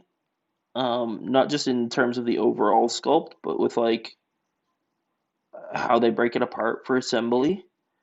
So it's cleverly hiding mold lines and imperfections and other stuff like that. And I think that's what's going to keep them ahead. Not to mention having some really good sculptors. Not all the time. There's been a few times where I've looked at a GW sculpt and gone, "What the hell is that?" But Oh, the recent Lumineth, the new high elves, the spiky elves, pointy elves. Anyways, they Dark Elves? no high elves, No, I'm joking. That but like some of the new miniatures look fantastic. And other ones, namely the elves with the hammers, look ridiculous. but like with all things, like with all forms of art, it depends on the skill of the sculptor. Because and honestly, that's how they do it. Is they have a sculptor create the originals, and I think more so now that they've started to move towards digitally, just making the sculpts, as opposed to before they used to have a guy literally sculpt it out of sculpting material and then scan it basically and then turn it into a model kit. I think now more so they've gone to just doing it basically in AutoCAD or another design type program. Yeah, I think another reason why Games Workshop has been able to stay ahead of the curve a bit is just how they respond to their community now. I don't think Oh that yeah, they necessarily interact with the community as much, but before with Games Workshop, it used to be people would say, "Hey, we want this," and then Games Workshop would be like, "Too bad, we're giving you this," and we'd be like, "Okay, here's our money." But now I find for the last couple of years, Games Workshop has really listened a lot more to the community, giving people what they've been asking for. Oh, it's like so I play a Games Workshop game called Blood Bowl. Um, GW stopped support for that game in what, the 80s, the 90s? It was the 90s. The 90s. Well, the original one came out, I think, in the 80s. Yeah. And they pretty much stopped support for it in the 90s. And there's been a community organization that calls themselves the NAF, the North American Football League. And that's an actual region from Warhammer Fantasy, from my understanding. So that's kind of where that came from. The whole game's all puns. But the NAF is an actual organization of fans of the game, who's worldwide actually, and they've been maintaining the game since GW dropped support for it with what they call a Living Rulebook (LRB). And I know when Games Workshop decided to re-release it in 2016, I think it was 2016. They really heavily took a lot of the ideas from the NAF. Not necessarily asked for them, but I mean technically it is GW's IP, Yeah. so it is kind of their right to be able to just kind of, you're using our product still. It's We like what you've done with it, so we're going to adopt it. Yeah, so Thanks for all the free work. pretty much. And I mean there is some scummy stuff about that, but I mean it's their intellectual property. So A lot better than GW saying, "Assemble the legal people." which is what they used to do. Which is what oh man, they had. You want to? Yeah, sure. They used to have a really bad reputation for just, taking everyone to court, and against a big company like Games Workshop, what could you do?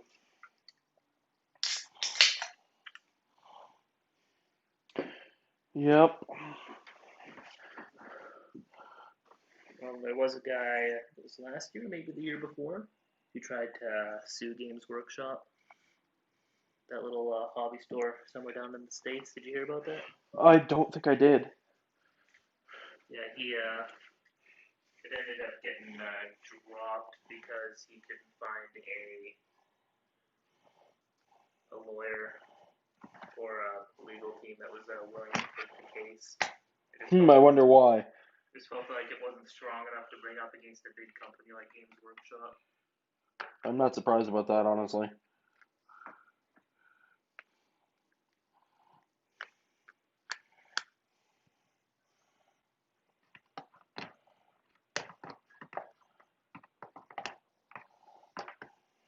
I think one of the things that he was trying to sue for was the cost of stuff, such as like a single hero miniature, which costs less than $1 to make and ship and get to its place. The entire cost of that one miniature is less than $1, but they might sell it for $40 or $50. Yeah. That's their right to do it. Do you have Dark Angels green? Yes. It's almost a black green. Yes. Just a little bit darker. Oh, this is old Dark Angels green. Is this gonna work? Yes. Did you see what's his name? Squidmar's recent video that he did about using all these really old GW paints, like 20 years old. Yeah, I saw that. I mean, a lot of the times the paints will last quite a long time. I was actually surprised that those ones lasted because old GW paints apparently used to have a reputation for going dry after a couple of years.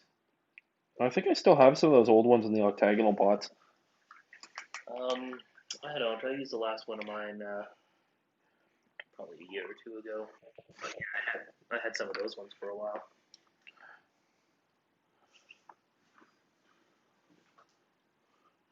We got another comment here from, I want to say it's Isaiah Dawn, and my apologies if I don't get that right. They're saying, I recognize those hands, big fan of the painting that is. Your hands? I think they're talking about yours. Wait, Isaiah. Oh, I worked with a guy, Isaiah, at the last company I was with. I wonder if that's him.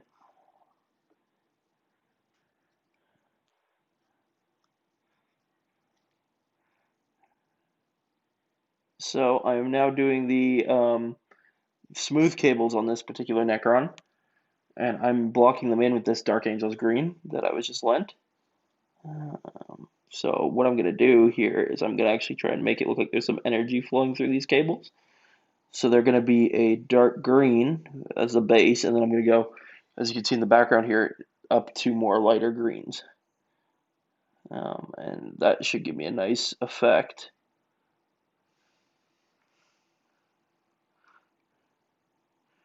And since I'm painting this over silver and I don't want it to be metallic in the end, I will have to do some multiple coats.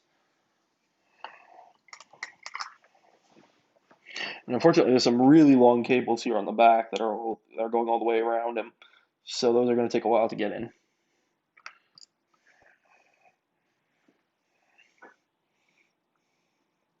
And for those of you who are watching the stream, we really appreciate you watching.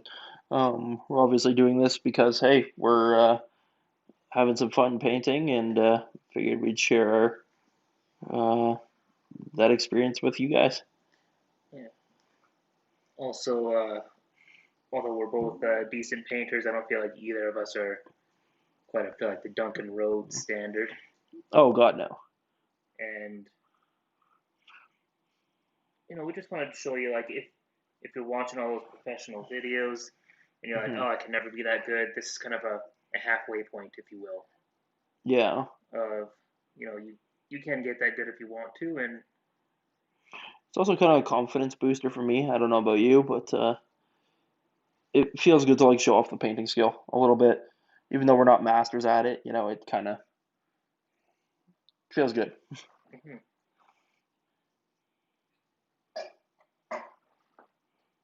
If I have all my chaos boards done by next time we do a live stream, maybe I'll start working on my wood elves, and you guys can see that you can do ridiculous stuff if you want to. They don't have to look good, because I have a wood elf army for fantasy, and it is Christmas themed. Oh God, those ones. Yes. I remember you entered those in a few painting competitions. Oh yes. And I think one or two people voted for me just probably because they thought it was funny. But So we did just lose the chat here. So I'm going to reestablish connection here in a moment. We probably are still live again, like last time. I'm just gonna have to reset the app basically, and there might be a small cutout in the stream, but.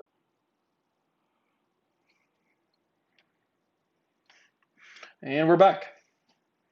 good.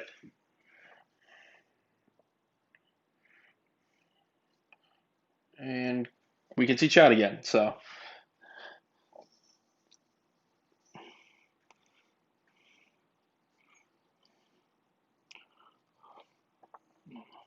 Hope you guys have been enjoying so far.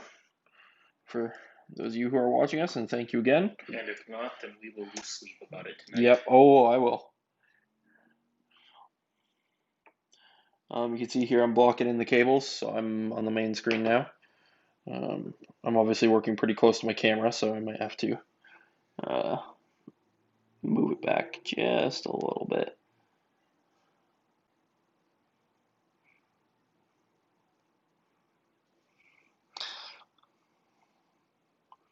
Your Dark Angels green has some weird feel to it, man.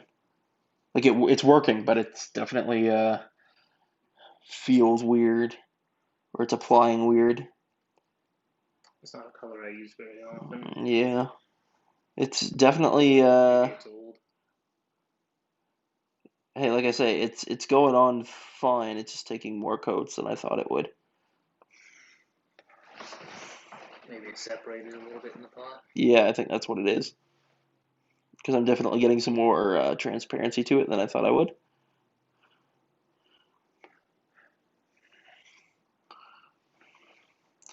But once I apply a few coats, it's doing what it needs to.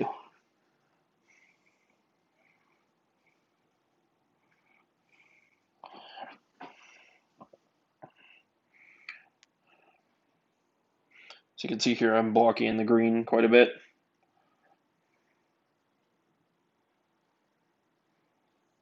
Are we getting comments? Not at the moment, but guys, feel free to keep chatting with us. I mean, we're here. We're here to talk. We're here. We're not queer, so do not fear. Good thing we didn't set this was for young audiences. I never said it for young audiences. Yeah, just in case. I'm a construction worker. You never know what's going to come out of my mouth. I do my best, but sometimes I do get the look of, what did you just say? Oh, I know I get that look a lot. You also give it a lot to me, I'm sure. Oh, yes. Turn my head away and, what did he just say? Yeah, oh yeah, oh yeah.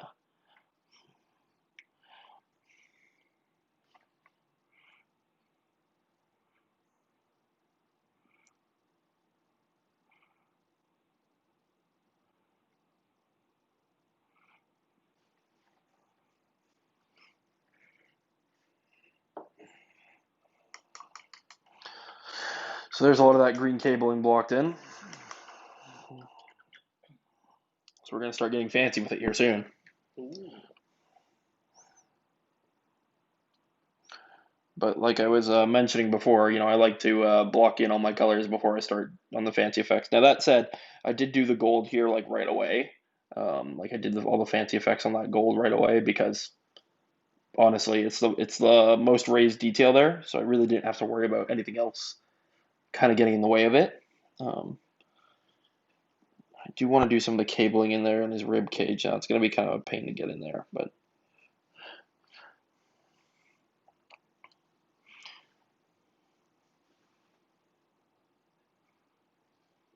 I think I can manage it.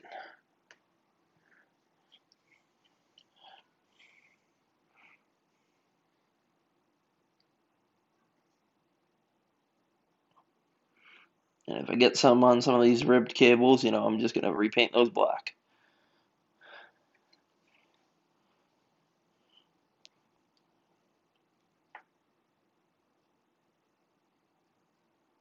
Okay, there we go. Managed to just barely catch it.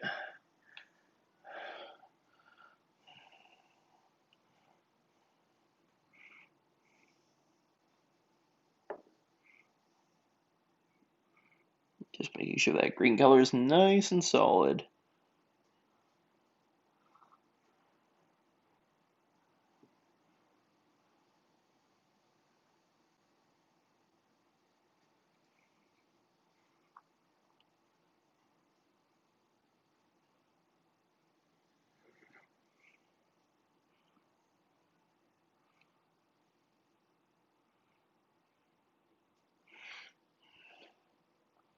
So my friend who was asking me to do these for him, he just asked for like a tabletop quality standard to these models. He's getting a lot more than that, especially for these guys, because these guys are the characters of the Necron Force. So I'm definitely spending my time to make them show nicely.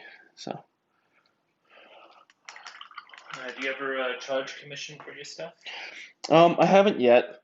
I mean, for these particular models I'm working on right now, I kind of did in a weird way, in that he paid for his half of the box and then some for some of the supplies for painting them. So it's kind of commission in a weird way, but Okay, so you paid for the box and you got some free miniatures out of it?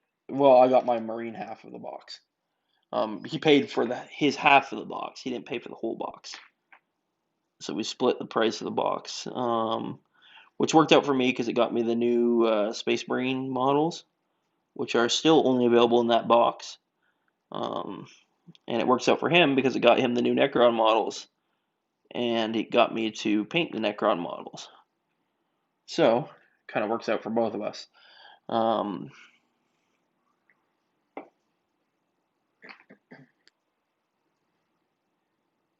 to be honest with you, when I saw these new Necron models, I wanted to paint them. Like, Oh my god. I was like, these are gorgeous new sculpts. I want to be painting these. And you can see here, I'm actually doing that correction thing that I was mentioning about the paint.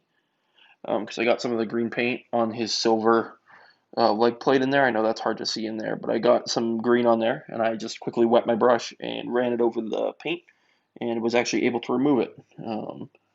So now that's something I don't have to go in and correct after the fact. And I mean, doing that, even if you don't get all the paint off, you can reduce the amount of effort it takes to correct with the other paint later.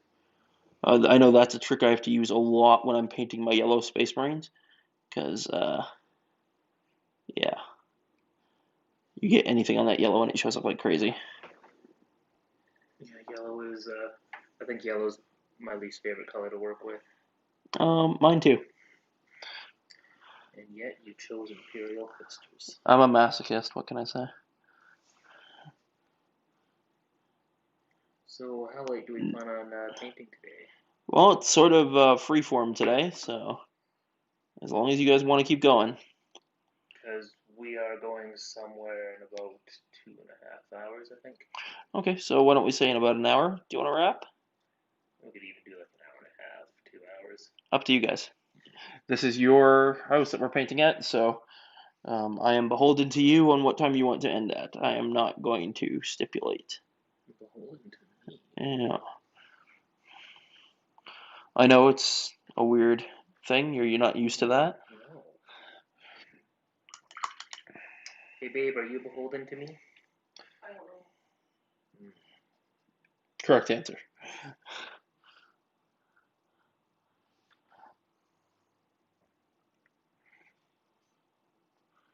I'm hoping that next time we do one of these streams, I will have fixed the picture-in-picture, so you can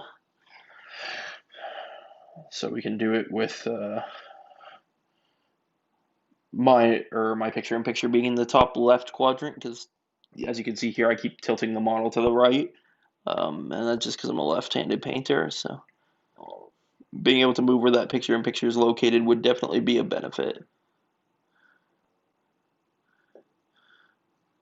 So one of the advantages to using regular miniatures over 3D printed miniatures is something like... Hang on, let me get you in the video. Okay, you should be. Although my 3D printer does really good quality, there's some stuff like right here where it was just like a big misprinted area.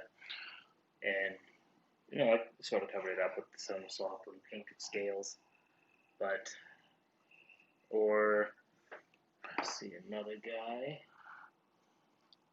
This guy right here has a support right here that I forgot to move. Because 3D printed miniatures have a lot of supports that you have to remove afterward. And that is one that I forgot to take off because I printed off a whole bunch of guys, and sometimes you miss those. Yeah, I mean, that's not really a problem with 3D printed miniatures so much as any miniature, because I know I've done that with missing parts of the sprue that you're supposed to clip. Okay, I guess it's a similar enough problem. Yeah. I mean, it can really happen with any miniature. So I want your opinion here on something.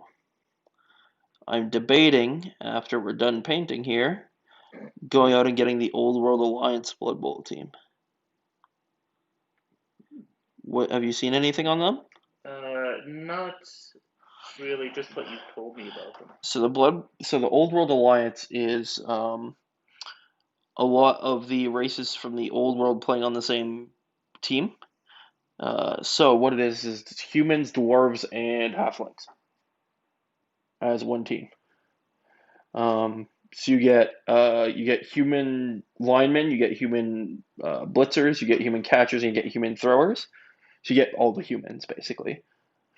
And then you get dwarf blockers, one dwarf blitzer, and the troll slayer, and you get halfling hopefuls. I think it's like three or four of them. The downside to them is that the humans all have the animosity rule, and then every other, like the dwarves and the halflings, all have loner.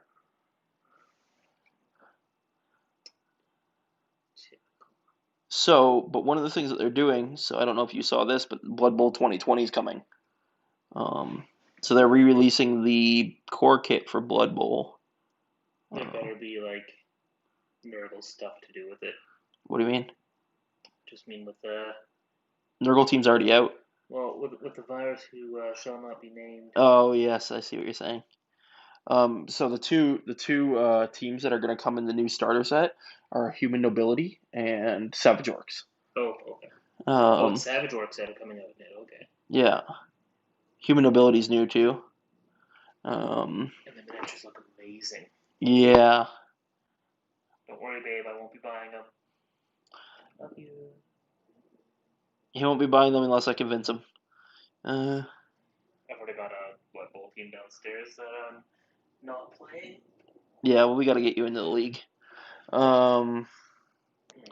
But the nobility actually looks quite interesting. I'll probably pick. Well, I'm gonna get the new starter set. I'll probably build and paint the nobility, and then I might trade the orcs to another one of our what's it called? Another one of our league members who's a big fan of orc teams. I think it's Savage Orcs that they're doing. I'm not sure because they've also announced that there's going to be a Black Orc team. I got a friend that would definitely be interested in the Black Orc team. Yeah, they announced. So I think they can get up to 6 Black Orcs on the team. It's too many. But I think then the majority of the other ones are the goblins. Like they don't get regular line orcs. But the goblins that they have actually are different. They have different stats. Like I think they all have thick skull or something. For goblins? Yeah. Is it just because they're dim-witted? No, it's because they've been beat up extra hard by the Black Orcs. Mm. And if they've managed to survive that, then they've already got as much brain damage as they're gonna get. Yeah. And then there was so one of the interesting changes for the new Blood Bowl 2020 is I mentioned that on the Old World Alliance team that the non-human players, so the halflings and the dwarves, have loner. One of the things that they're looking at doing is that loner will now have its own value based on who it's for or what model. It won't always be a 4+. Exactly. So I think the loners in the Old World Alliance team were on a 3+. You have Blood Bowl 2 for the computer, right? Correct. Maybe we'll do a live stream on that one day. Yeah. Or maybe we'll play a game and then do like an announcer kind of thing for it afterward. That'd be cool. Here, I'm going to hand you the Corvus Black if you want to take a look at it. It might actually be pretty good for what you're doing right now. Oh, this color.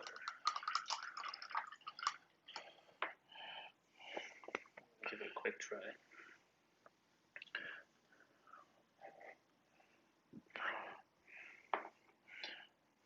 There's definitely some applications for it.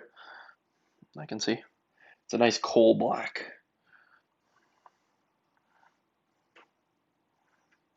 I took it right out of the pot so it's nice and thick. Just exactly what you don't want to do. Actually, it is really good. And now you know what paint you need next. I need yellows next. I have one yellow and it's just about empty. Did somebody say yellow? Yellow. Okay, the paint I use the most.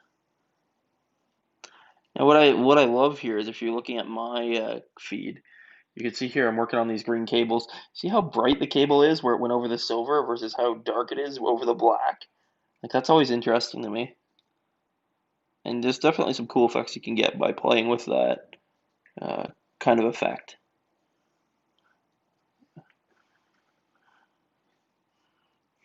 So again here, like, I'm not being cautious about doing that little green cable at all, because it's basically strapped to that thicker ribbed cable. So that ribbed cable is going to end up being black in the end.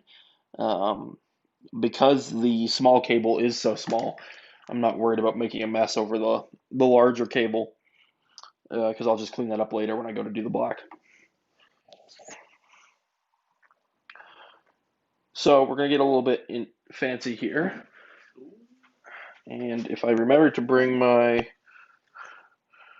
God, I didn't bring any of the paints for this. Yep, I definitely didn't bring any of the paints for this. Do you have Warpstone Glow?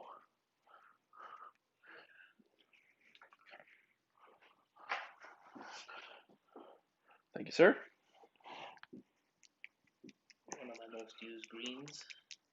It's a fantastic green. So Warpstone Glow. It's a little bit brighter. It's not super bright, but that's what this is for. This will be the final highlight. Will be the Moot Green, which is super bright. I've got that here. Yeah, it was just. Yeah.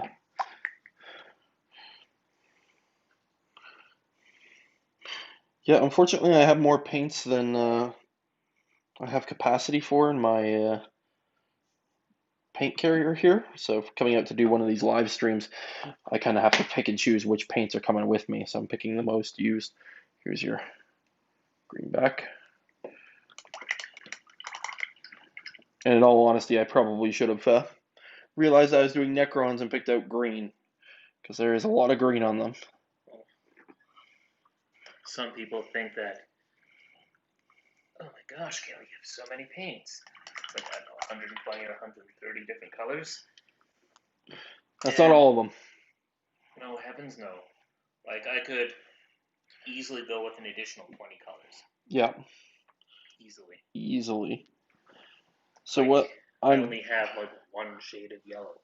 I would like to have at least one more, maybe two more. I don't use yellow a ton, but my yellows usually don't look that great because I only have one. Yeah, so you're missing the depth. Yeah. So thank goodness we weren't doing Imperial Fist last time we did a painting challenge. Oh yeah. Because mine would have looked really bad. It's like, you painted bananas, Kale. Oh, have you seen those banana marines? Oh God. Yeah. No. Someone made it so you can 3D print a banana to fit into the head slot of a Space Marine. Oh my God. So it's just Marines with banana heads. That is amazing and horrible. What's even better though is people who use Lego heads for their Space Oh Marines. my God, yes. Oh, I love it. Some people hate it. They're like, that's not a conversion. But I don't care. Someone's just having fun with their hobby. Leave them alone. It's not hurting anybody. Except for maybe the Lego community. Well, who do you think's responding to those videos? It all makes sense now. The Lego community is furious. Assemble the lawyers. I'm gonna be right back. Don't drag my house out yet.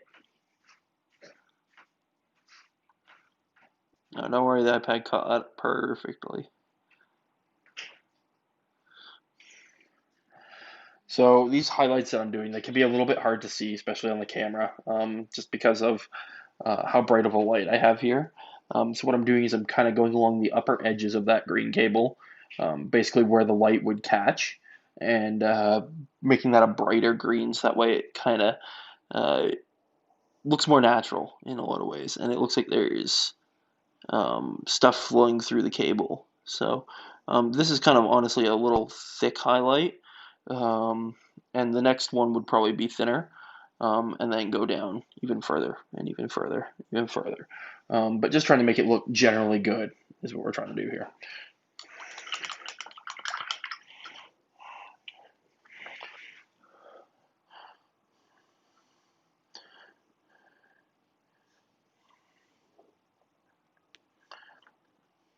and that moot green is going to be really bright. Like it's going to be really bright, and that's going to kind of give it the impression that there's energy flowing through the cable, and that's what we want. You'll notice I'm out of frame here quite a bit, but that's because we're mostly working, down here right now. If I were working on the top half of the model, I would bring it down more, but we're kind of working more on the bottom.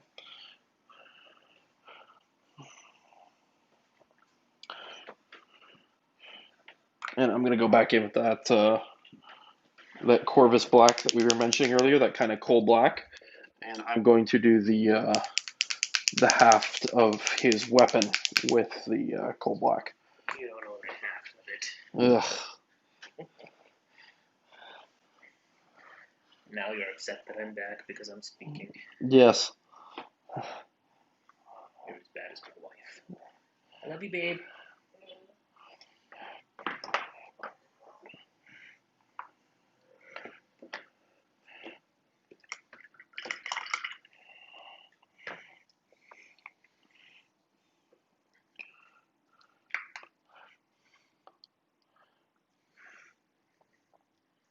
Are you switching it up? Yep. So I'm gonna do some Doomball Brown for these guys. I've gotten to a point where I'm content with the armor. And now I'm gonna start doing these belts and straps. So should probably put a little bit more down and then water it down. You want to get it to a more controllable consistency or viscosity, runniness. Yeah.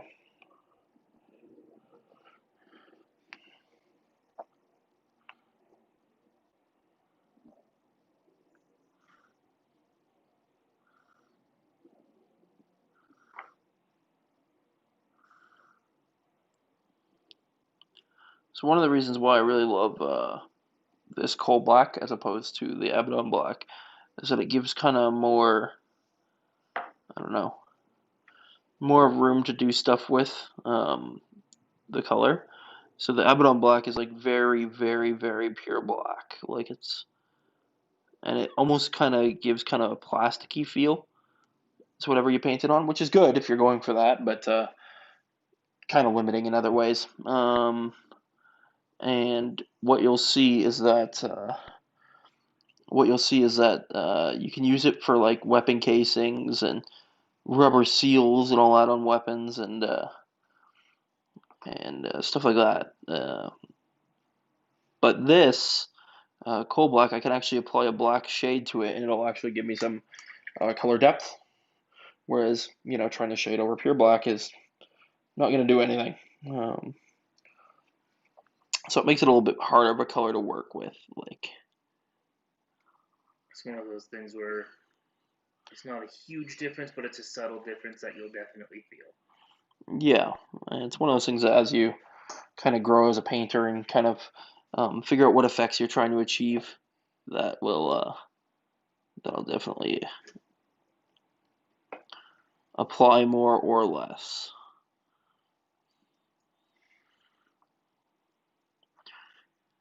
And so with the half of this weapon, I'm not trying to make it look like it's plasticky or fake or painted on or anything like that. So definitely a more coal black look, I think, looks better on this. As Squidmar definitely likes to say a lot, like every miniature tells a story, and when you're painting it, you just have to try and figure out what story you're trying to convey to the viewer of the miniature. Yeah, and I kind of try and use the same narrative as well. Whenever I give you an example of that recently. I can't remember over what, but I think it might have been your muzzle scoring on the part 2 of the. Oh yes. I went for a wrong kind of muzzle burn. I was going for something that I usually use on the vehicle exhaust or flamethrowers. Looks really good for those, and then when I used it for the end of the muzzle, it didn't look good at all. And I was kind of explaining here to him that basically the type of weapon that he was doing that on They're basically firing miniature rockets. It's called a bolter. It's a self-propelled round that's almost literally a mini rocket. Um, so more so than like the color discoloration, like the heated metal kind of discoloration, you'd probably be getting more of like carbon scoring as the flames shot out of the barrel as it traveled down. Yeah. So I kind of gave him that tip for next time. But now I'm going to be using Greg Brown to highlight.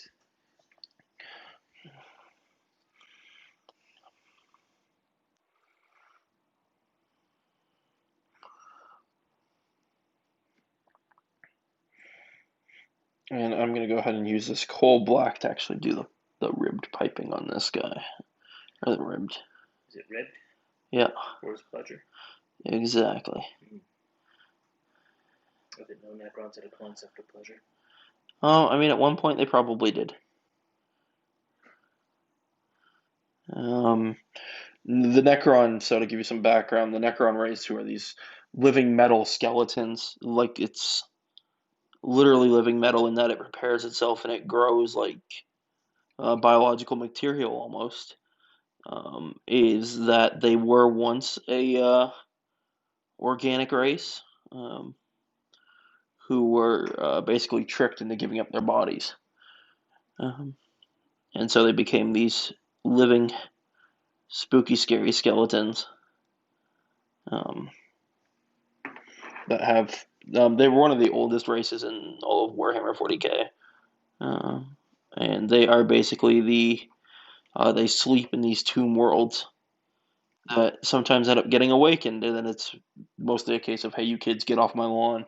Um, Well, you're not wrong. uh,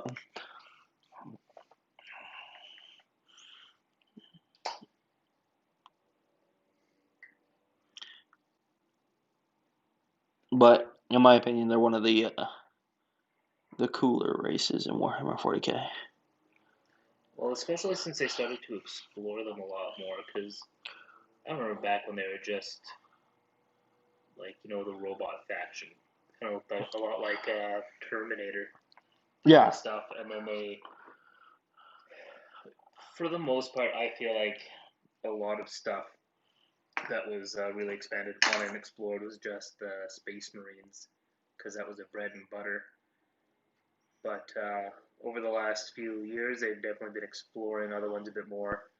Probably, I don't know, 7 or 8 years ago is when they explored the Necrons a little bit more, and they kind of went with the whole ancient Egypt thing, which definitely added to them quite a bit. yeah, and Necrons are kind of so they're organized into groups called dynasties, and different dynasties have different kind of lore to them. I mean, the lore of the Necrons is kind of the same, no matter how they were a race that basically got tricked into giving up their bodies. Um, but I mean, there's also uh, there's also some dynasty specific lore that's quite interesting if you're into that sort of stuff. I can't say I've studied up on them a lot in particular, just because like I'm a Marines player, so like the Imperium actually kind of interests me because they end up screwing themselves over more than anything, um, and it's kind of funny sometimes. Um, They're all about their freedom and their rights to guns. I mean, they're not really about freedom.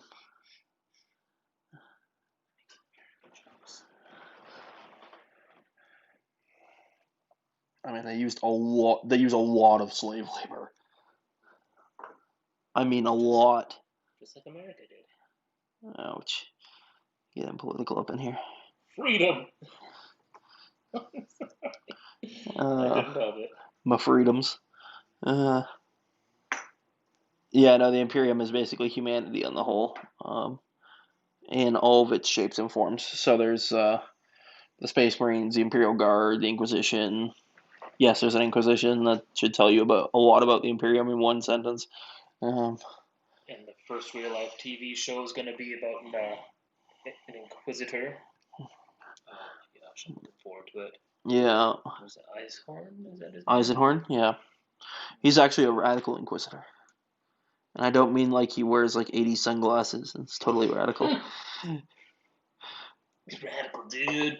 No. Surfing on the space waves. A radical inquisitor in the 40k sense is inquisitor who's okay associating with demons and all that sort of stuff. Really? Yeah, because he believes that his goals justify his means. He actually has a pact with a specific demon. I didn't know. So there's Puritan inquisitors who are, you do not consort with demons. You do not. Yeah. It is a slippery slope. Mm-hmm. I'm sure some inquisitors would say it's not a slippery slope, it is a cliff. Yeah. And it doesn't matter how far you've fallen, only that you've fallen. And a lot of the Puritan inquisitors are like that.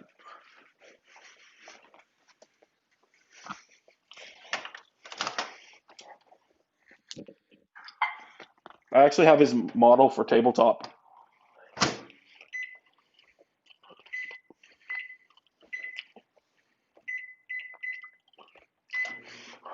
And in the tabletop sense, he actually has a rule that he has inquisitorial authority. So whenever he's nearby, he increases the leadership characteristics of nearby Imperium units. Makes sense, right? He's an inquisitor. He's a known leader. However, Eisenhorn specifically has a rule that he can summon that demon. But if he does, he loses his inquisitorial authority. So that's kind of interesting. His demon is a demon host, so it's a human who's been possessed by a demon, but its stats are higher than a normal demon host because it's a specific named one. So,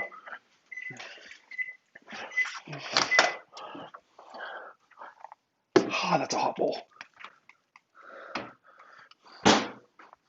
And there's actually a rule that I think the demon or Eisenhorn actually has a 3-up invulnerable save as long as it's within 6 inches of him. Oh. Yeah. That's pretty hard to give up. Yeah. And the demon will shred most things in melee combat. It is a demon. Yeah.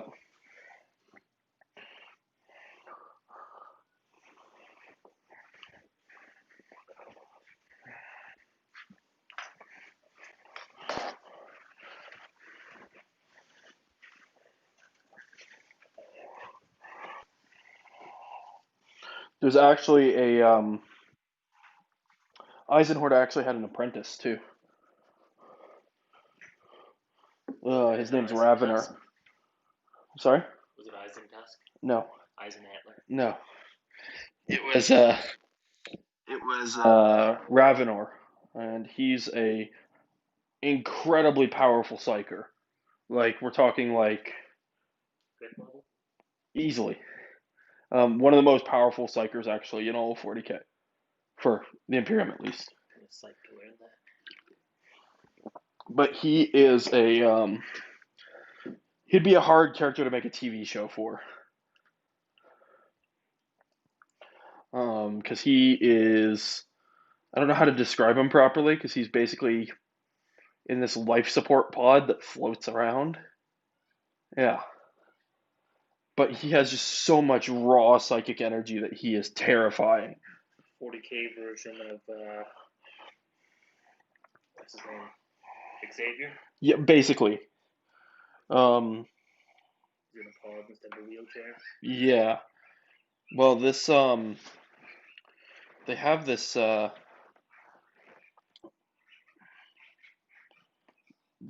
thing in the 40k universe they call nulls. I don't know if you ever heard of them. I did. You educated me about this not too long ago. Yeah, so it's actually pretty common for Imperial Inquisitors to have a null in their retinue. I really don't blame them. Because, well, I mean, if you're fighting demons who are manifestations of the warp and where psychic energy comes from, having a thing that counters them is usually a good thing to have on hand. Yes. So Ravenor keeps one in his party. That's actually quite interesting. Eisenhorn doesn't really have a retinue. Well, he's also been disowned multiple times by the Imperium because they keep on thinking he goes rogue, doesn't he? Oh yeah. And I mean, to be fair, he's literally consorting with demons, so they're not too far off the mark. Like he's not actually against the Imperium, but I mean, they've got evidence that you kind of go. Hmm. Can I borrow that Tesseract Glow? I'm gonna go ahead and do the eyes, and so Tesseract Glow is one of these technical paints that we were mentioning earlier, where um, it's got this crazy effect to it, where it's gonna turn everything that it touches really, really, really bright green. Um, Who's on the main near you? you're on the main right now, and you're Okay. gonna see it here. It's not focusing on this guy. There we go. So the magical fists or balls of fire this guy has, I use Tesseract Glow for that.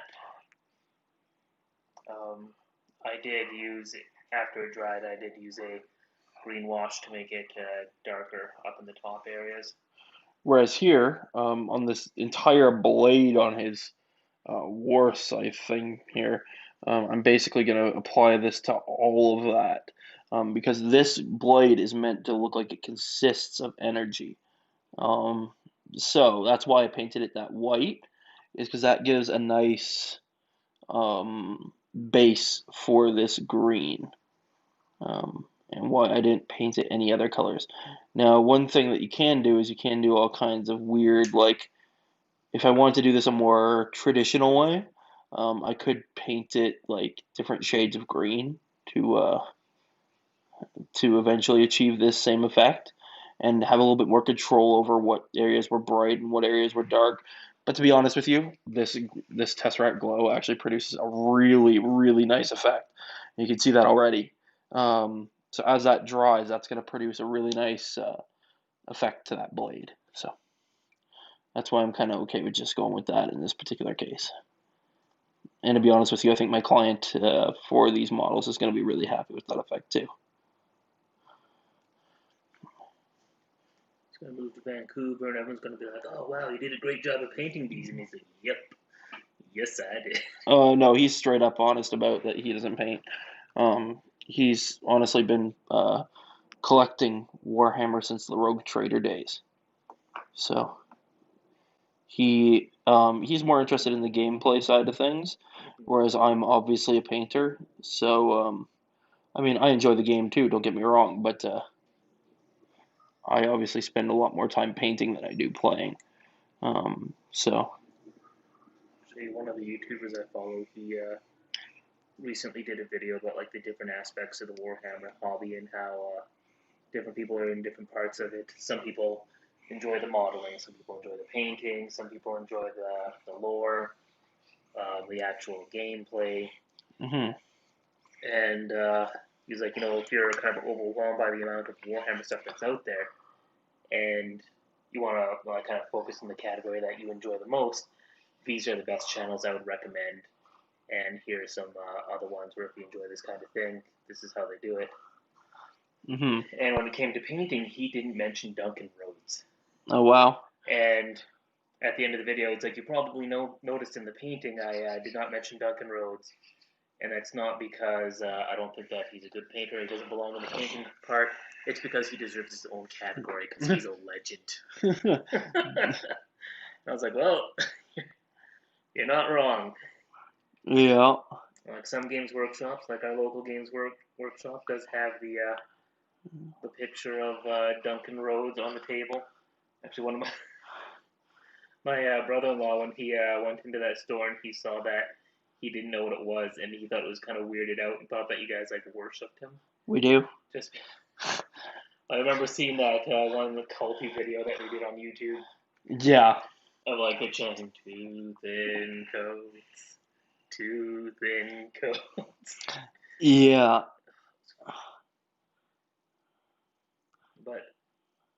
Warhammer is a lot about cults. And cultists, for that matter. I also feel like the word cult is really misunderstood because historically it has a different meaning than the modern sense of cult.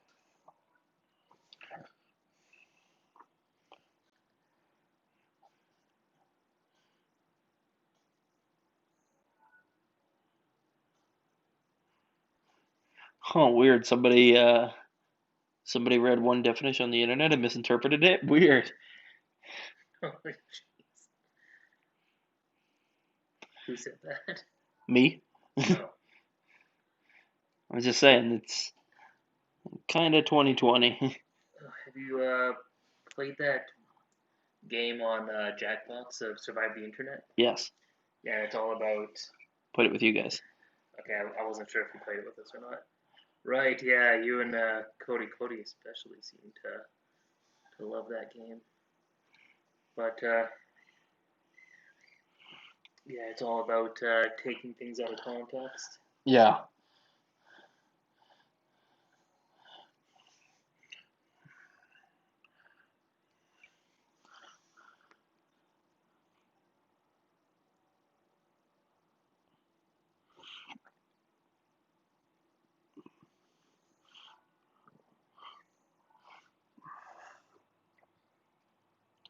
Now, what's nice here is that when you're doing glow effects, if you're kind of sloppy with the base for the glow, It's okay. it actually kind of adds to it in a weird way because then it looks like it's glowing light, right? So yeah, I've done all the glow on this Necron, and you can see here this is this bright green energy glow. So you can see on the blade there, it's nice and bright green.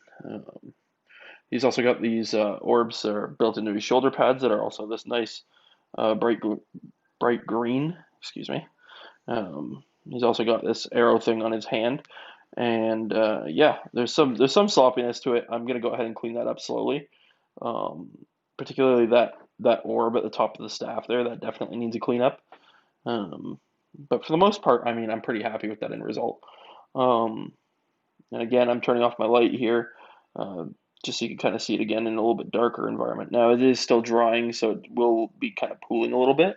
And in this case, it's pooling a little bit too much here, so I'm just going to take my brush here and very carefully move some of that away. And same over here. And now what's nice about this glow is that it's kind of a self-leveling paint in a lot of ways. So it is a thinner paint. It almost goes on like a shade, but it will self-level to some degree. Like if I took and made some massive brush strokes and just went through it like crazy, it's not going to correct those, but it'll do its best. Um, so I'll go ahead and give that back now. Thank you. Big stretch.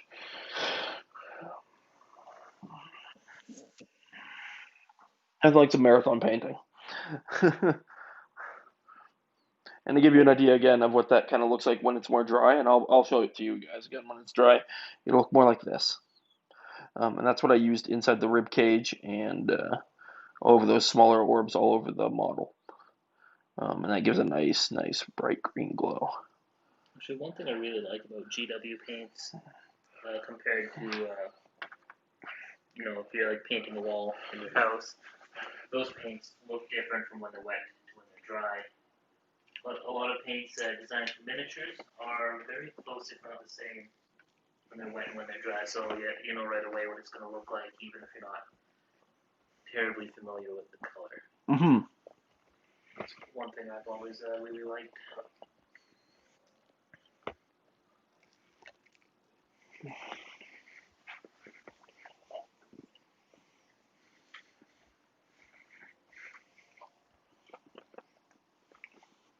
Well, to be honest with you, Oh no! most people aren't doing wet blends when they're painting a wall. Broke a weapon. But it's okay, I can paint. We have the technology. We have the technology. We can rebuild it better, stronger, less snappy. That's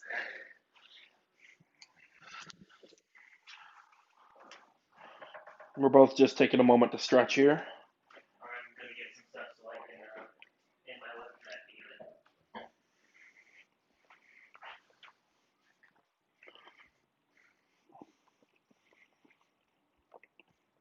So I'm taking a look at the chat here right now. Does anybody have any questions, anything they want us to go through? I mean, we'll probably be wrapping up within the next hour or so. But now's your kind of opportunity to, if you want to see anything, I'm more than happy to walk through a technique. And that is, unless you're asking me to paint one of those green weapons bright pink, because my client will not appreciate that. But other than that, I mean, if there's stuff you want us to go through, we're more than happy to.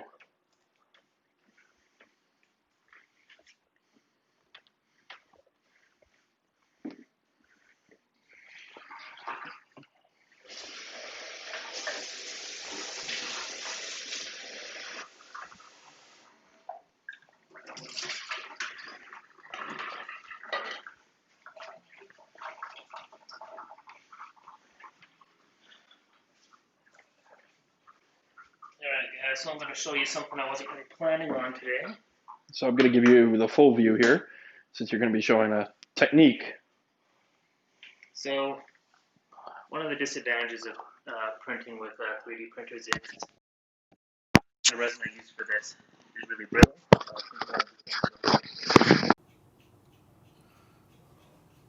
Hey, we're live again. Okay, sorry guys, we seem to cut out there for a bit. Having some technical difficulties.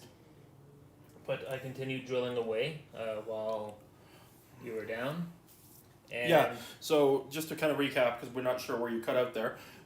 So Kale's currently doing a technique called pinning, which is where you use a really small drill to create a hole in the model and in the piece that broke off, and then you use a piece of metal wire to basically glue them back together and reinforce the joint. I usually put my fingernail up to the spot that I've started drilling at so I can see how deep I've gone. That is plenty deep enough for what I'm doing for this. Usually with pinning you don't have to go very deep. A millimeter or two is usually good enough. Yep.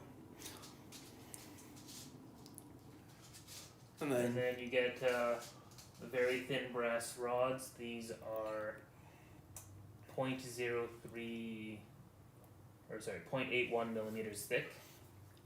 So they're pretty thin. And I'm just gonna flatten off that end.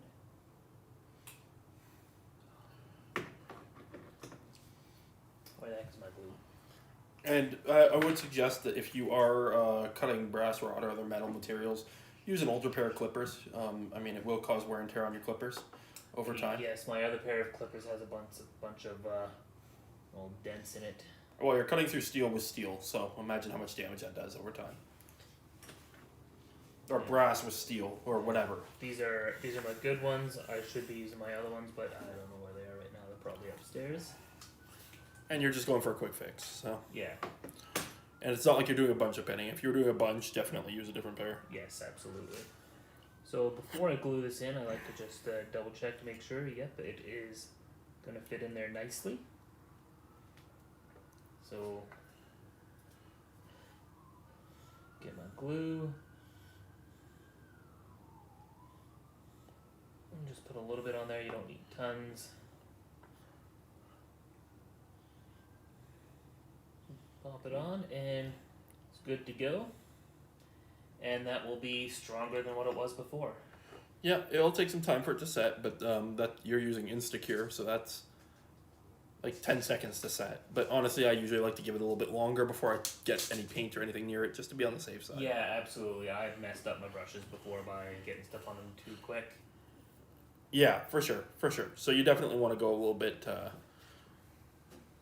cautious with it. I'm gonna get myself a samosa. Yeah, so like I was saying, we'll probably wrap up here sort of within the hour. It's 4:16 right now, local. We'll probably wrap up, by 5 o'clock, I would think. Yeah. And then that gives us time to, clean up, pack up, all that sort of stuff.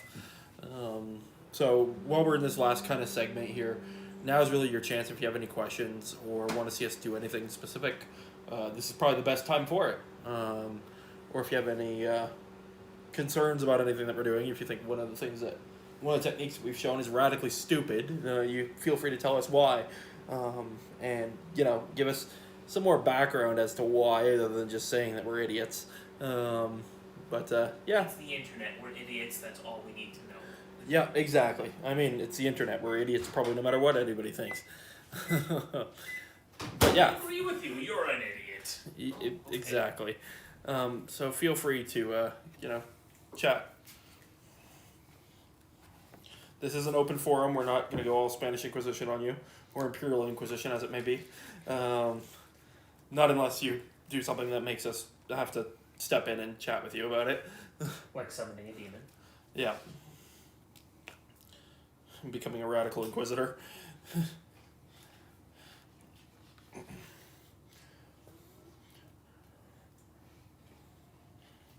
So you can see here, that glow paint has dried mostly now.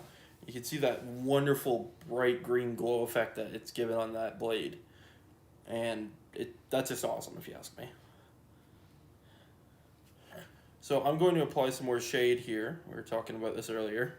And I'm going to apply it to this weapon haft that I painted black earlier.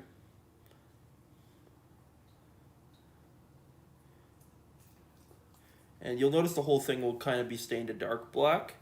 That's kind of the things with shades, is that they'll kind of stain whatever surface they go over, but they'll settle more into the recesses. So, I know I'm out of frame there, but I had to be for a second. I apologize for that. But you'll see here that it's going to look more black than it did before, once it dries. And then I'm going to also go along this green piping and this black cable here, and also bring that in black, or shade that in black.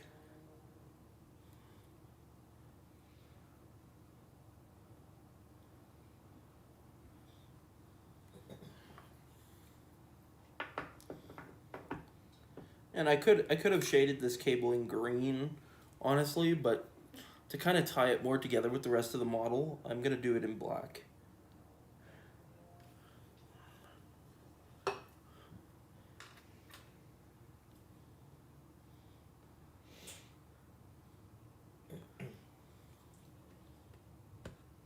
Same with this cable over here. I already did the first highlight on these cables, so there will be sections of them that are more bright than others. And that's fine. That's honestly fine, because after this shade dries, I'm actually going to go in with my second highlight, which is going to be that very bright moot green, and that'll give it a nice tone. Same with these cables here in the chest. I'm actually going to go pretty heavy with the shade and the cables in these chests, because I was sloppy with painting them originally, and I kind of got the green everywhere, but I want it to be in shadow. So I'm going to go pretty heavy on the shade, as you can see, and that is intentional. Yeah, one thing that a lot of people kind of misunderstand is, like they say, they see all the fine detail on a miniature when it's completed, and they think that you have to do fine detail the entire way. It's not true at all, as he just said. Like, he was a little bit sloppy on purposes, because a lot of the time you can be sloppy, especially in the beginning stages. Oh yeah, especially in the beginning stages. And then you just cover it up again later. Or as I like to call it, hide your crimes. Hide your crimes. Yeah. It's gonna be a new thing on this channel. Hashtag hide your crimes. Yeah. So again, with these cables here, I haven't done any highlighting on these ones yet, but that's okay, because they're mostly in dark areas on the model. And I'm going through here again with the shade and just kind of hitting the whole cable with the shade. You'll notice that makes everything darker. I'm being careful here not to get it on the gold, since that gold is already finished. And you'll notice I did it to the ribbed cable as well, because I want that to be nice and dark. That ribbed cable, I might actually, in the end result, I might actually hit it with a gloss varnish to make it look plasticky and rubbery. Because that's the effect I want on it. Ooh. Ah. Man down. Thankfully, it's the least fragile of them. But yeah.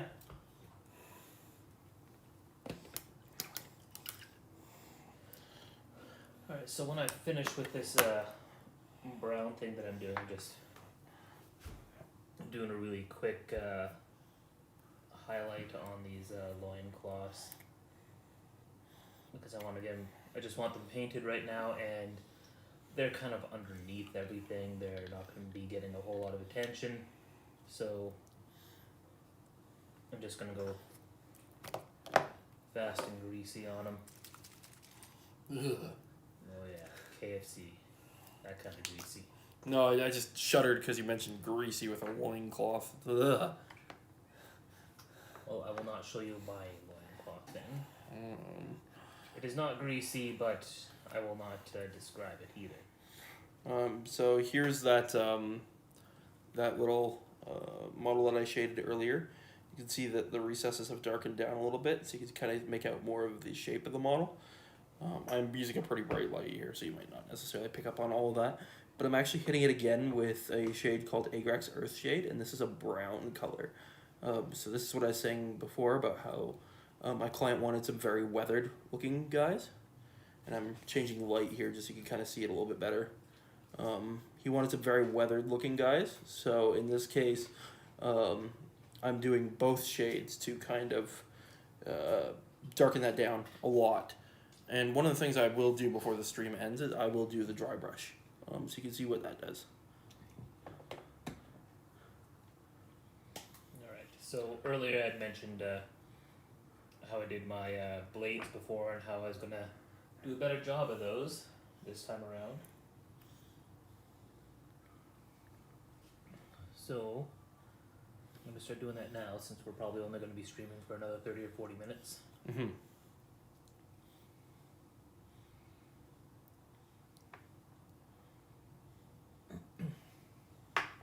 So first thing you do, paint the blade white. Next thing, paint the whole thing yellow. This is definitely something that you want to do the too thin coats, otherwise it will definitely look bad later.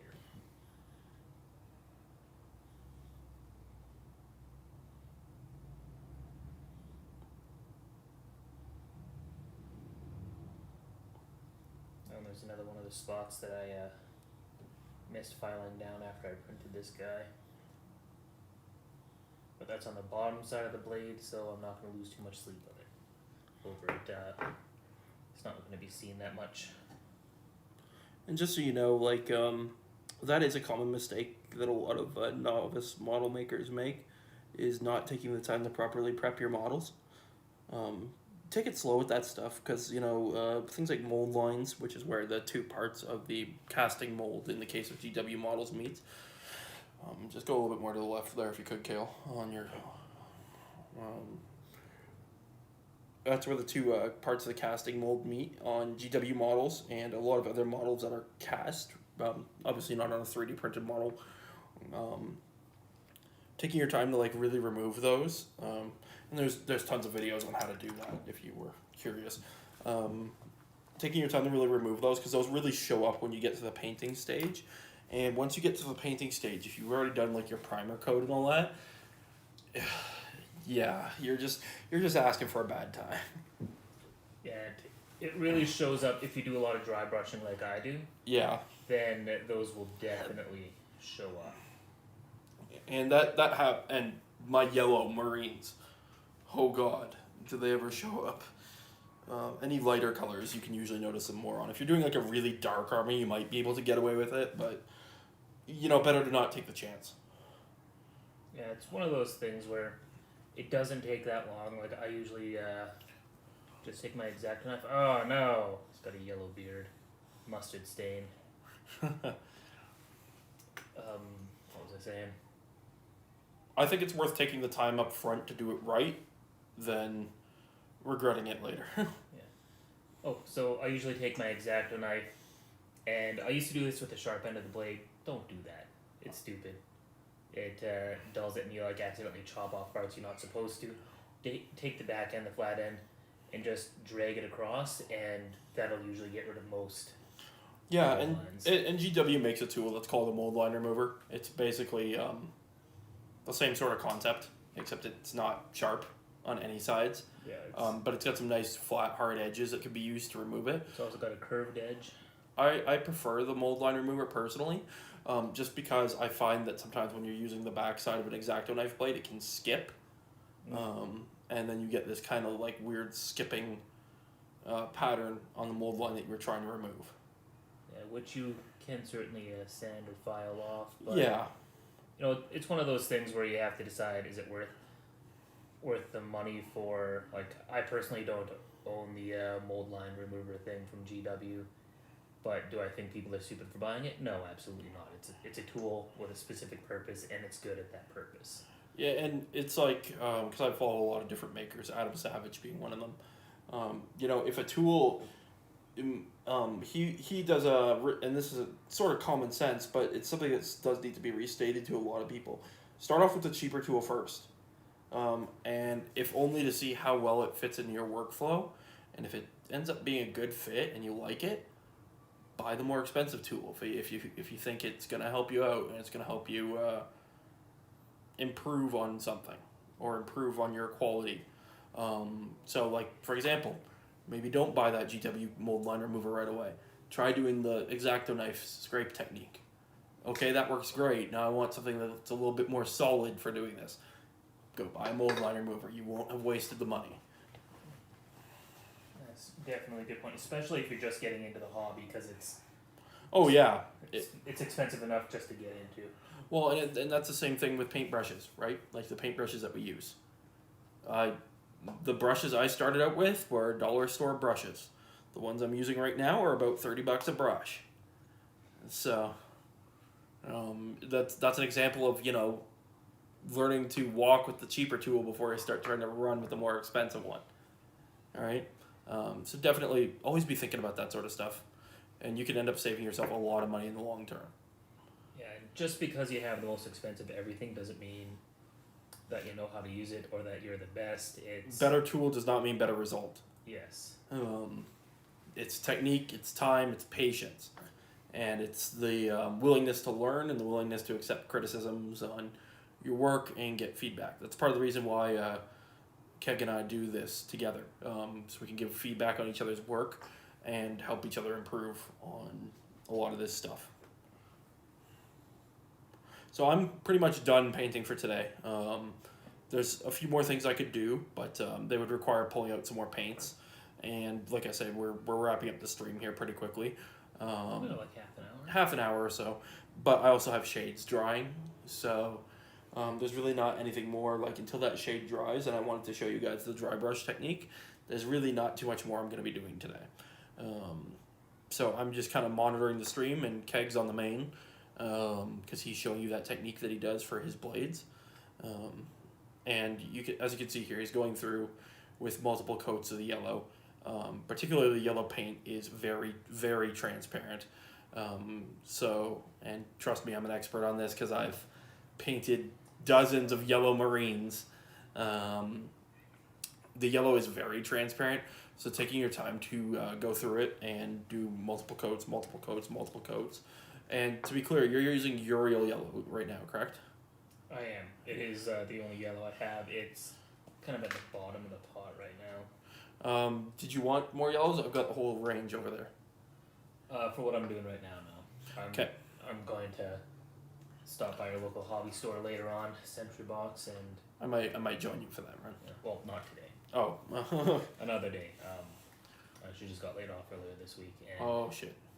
yeah, so it's been a rough year for me. So now 2020 is a rough year for everyone. Oh yeah, 2020's been a bad year for everybody.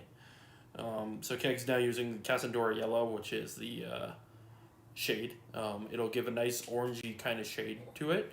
I actually do something similar, except I do this in a different way than Keg is doing his yellow. My yellow, and you'll actually probably find this pretty interesting, is I actually start off with the contrast paint. I apply Wraithbone to the entire panel I want to be yellow, and then I start off with Iyanden Yellow contrast. And then I do the Uriel Yellow over that to remove the patchiness. But I don't hit the recesses with the Uriel. Oh. So it ends up shading it and removing the patchiness. Okay, so something that I learned really quick for doing this on the blades is after I'm done with the miniature, instead of leaving it standing up like that, it'll run back down the blade and pool in a spot that I don't want it to, because I want it to be light at this end, dark at this end. So put the miniature upside down if you can, or just lay it down like that. That would help out a lot. Yeah, I figured that out really fast yesterday with like, hold on, that's going the wrong way. In the Gravity's case not helping. in the case of my Necron, where he's holding his blade like this, it's an energy blade, so variations anywhere on it kind of make sense. You know what I mean? 'Cause it's supposed to be a blade made out of pure energy from an energy projector. That's, some fantastical sci-fi thing. That won't work in the real world.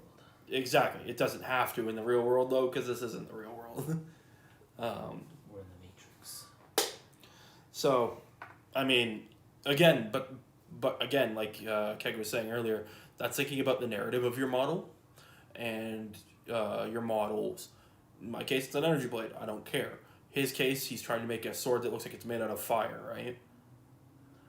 Yeah.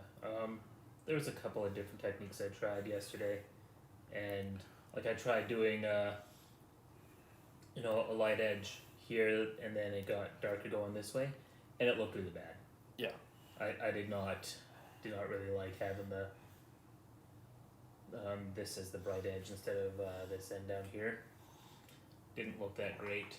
I just tried doing the silver one because, as I said earlier, fast and easy. But I'm going to be using these as my Chaos Dwarf Immortals, which are... Well, what it might have been interesting to do is maybe try next time for another technique to try doing a silver blade and using yellow and orange contrasts. Yellow, orange, and red, wet blend them. I could do that, yeah. That's actually a good idea. I might do that for a different unit. But see, this is what we were talking about earlier, guys, where you experiment, right? And there's no right or wrong way. It's not, hey, if you do it this way, you're automatically doing it wrong. It's, it's to taste, right? It's art. It's not a formula.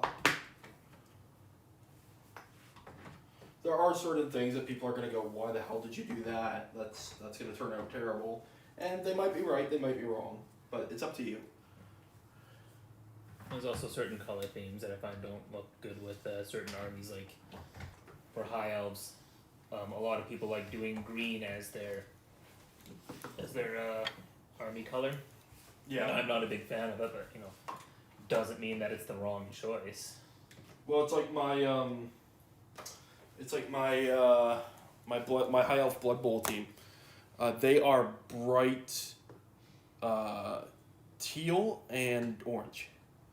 Like really bright, really gaudy. But if you're like us and Almost you know what like this. and you know what Blood Bowl is, it's more cyan actually. Now that I'm thinking about it. But if you're like us and you know what Blood Bowl is, it's a running joke in Blood Bowl that the elf union team is the pretty boys. And so I kind of figured, thinking about the narrative of my model once again, wouldn't it make sense for them to have the most gaudy colors possible so they're standing out on the field? You could even say that they're outstanding in their field. Oh! I'm so proud of you. Growing up. Yeah. I don't feel proud of myself for that one. But the point being is that I'm thinking of the narrative of the model. Yeah. So we got a question here. They're saying instant results on the fire sword. Where did you get your paint holder from? Or not paint. Paint holder or the model holder? The model holder, I got this from a Kickstarter a few years ago. Oh, who the heck was it?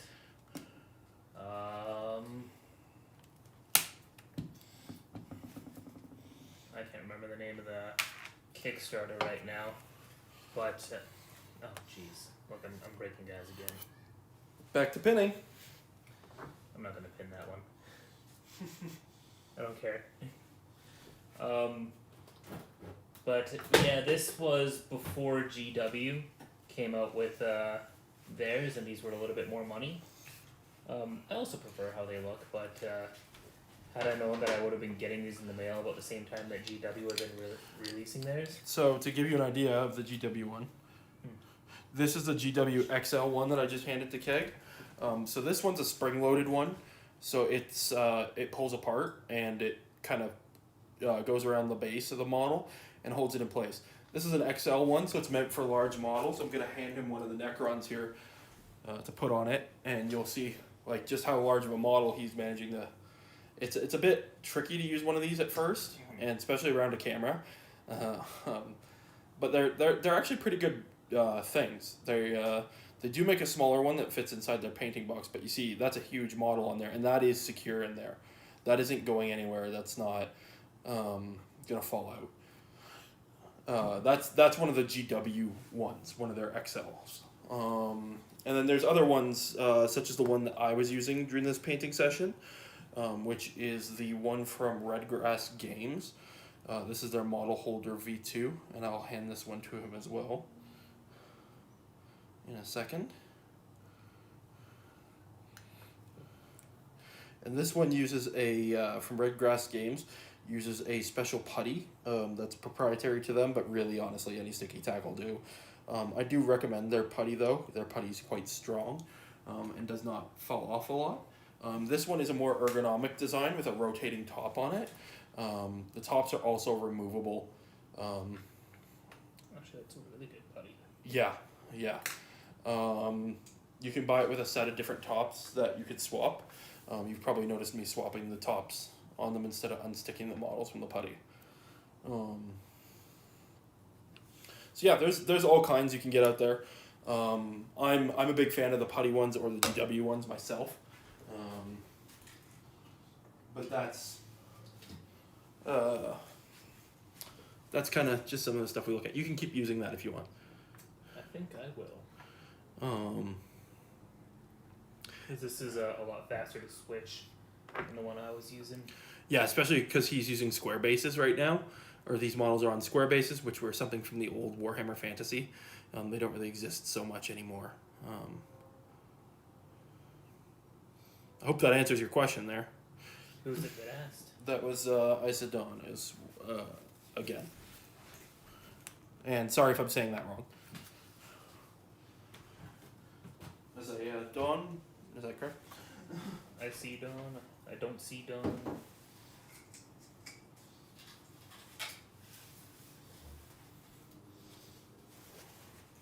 So, yeah, like going back to the miniature grips briefly, it's not something that you necessarily need, but when you're constantly touching the miniature as you paint it, the paints most certainly do come off. Yeah, they will start to rub eventually and start to either flake off or just kind of wear away.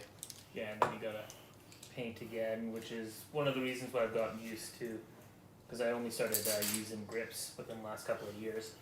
One of the big tools that yeah, I hear you on that one. They are a nice collection of holders, definitely. And it ultimately comes down to what kind of preferences you have on it. The other nice thing about that one that he's using right now is that the base on it's magnetic. Now, he probably can't see that right now, but I'll hand him my wet palette here. So that's another tool that we're using. It's called a wet palette. And you see that black sticker on the wet palette? That's a metal base. So when you set that holder down, I wouldn't shake it too hard, but when you set that holder down, at my desk at home, I have one of those stickers stuck to it. So whenever I set it down at home, I don't have to worry about it wobbling and tipping over. And it's definitely a matter of preference. Wet palettes are one tool I would definitely recommend, especially if you live in a drier climate like we do. We're not really in a dry climate, but it's pretty arid here. And paints tend to dry out really quick. So we use these tools called wet palettes, and you can see kegs in the background there. They're basically a sponge on top of like a piece of parchment paper. You can make your own with the right tools, and there's tons of videos on it. But we highly recommend those. Absolutely. They make mixing easier. They make They make your paints last longer. You need less paint because it thins better. 100% one of the best things you can get. Keg's one is from the Army Painter. Mine is from Redgrass Games. It's the same people who make that model holder that he's using right now. It's definitely something. When Crow had told me about it, I was like, I've never heard of that. Okay, I'll give it a try. And then I was like, oh, I feel like a fool. This makes so many painting things so much easier. Yeah, the Army Painter one is nice because it actually can carry brushes as well inside of it. Mine has the benefit of the lid can also be used as a second wet palette if I was painting with somebody and had a second sponge. And it has a well palette that magnetically attaches to the side, which is kind of useful, but I don't use it a ton. So,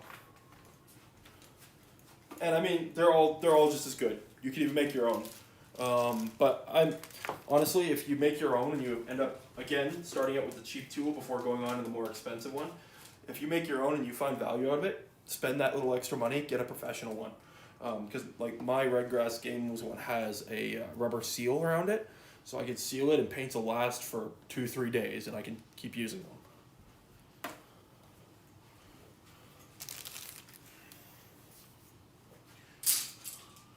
So, one thing that I decided not to do that I was initially going to do with these is I was going to water these down or mix it with a Lamian medium just to get more of a, and do more layers. That way it looks better. But I'm actually I'm happy with how it's turning out just by turning the miniature upside down, because the ones I did yesterday, some of them I didn't, and then it didn't transition so well later.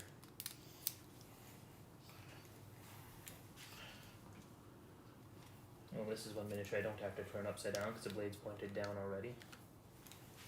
Yeah, so you want it to naturally go towards the point, so you let rest them straight up. Another thing you can do, which I do sometimes, depending if I'm in a big rush or not, I think I've done all these guys now, is you can get like a little fan or like a little heater thing, and Like a blow dryer even.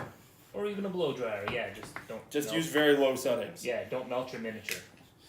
Anyways, and you can dry out washes and stuff in like 30 seconds instead of half an hour. Like Keg was saying, I'm not a fan of that. It will work sometimes, and it will get you faster results. I'd say it will work about 70-80% of the time, and then about 20% of the time it'll just dry the paint weird, and it'll end up coming out either cracked or like weird puddles. Yes, the weird puddles is certainly something I've experienced. But if you're just doing a really thin coat on it, I find it works really good, but it's definitely not something to always do. Sometimes you just can't rush it, and you gotta take some time. Yeah. But yeah, this is the overall look at these blades right now. It's not going to win any painting competitions, but I'm content with it. But I think that's about all we're going to be doing for today. Whoop. Now we're going to be making a mess. Yep, we're chucking stuff. Actually, I'm going to show you guys one last thing, and that is dry brushing. So I have that model that I was shading earlier, that I kind of showed you both times the shade came out. I'm now breaking out my dry brushes, and I'm going to show you this really quick. So we're going to switch over to my camera as the main. And this is going to sort of be the last thing that we kind of go through today. So I've got here a small Artist Opus Series D dry brush. These things are pricey. I would not recommend them unless you do a lot of dry brushing, but they are the nicest dry brushes I have ever used. They have this thing called a dampening pad, and what you do is you take a little bit of water here, and you put it on this sponge that's in the dampening pad. And it's going to sound weird because I'm dry brushing, and if you know anything about dry brushing, it's what it sounds like, your dry brush. So having a dampening pad is a little bit weird for some people. There's the full assembly with the cap off. And then I have this thing that they include or you can add extra called a texture palette. And this is where I test out my dry brush before I take it to the model, and where I work the paint off. So you can see that's why it's so differently colored here, and you can see that there's different textures to it, and it's not like perfectly flat. So what I'm going to do here is I'm going to take this silver paint, this bright silver, and it's Iron Breaker. It's having a hard time focusing there. I'm actually going to move the focus back to the center of my frame since I'm the only one on camera right now. And what I'm going to do is I'm going to shake this up.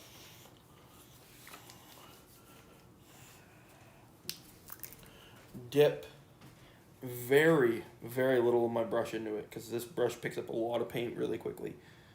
So just a little bit, see? Just a little bit. And now I'm going to take that over to my texture palette and I'm going to work that into the brush. And most of it's going to come off on the texture palette, and that's what I want.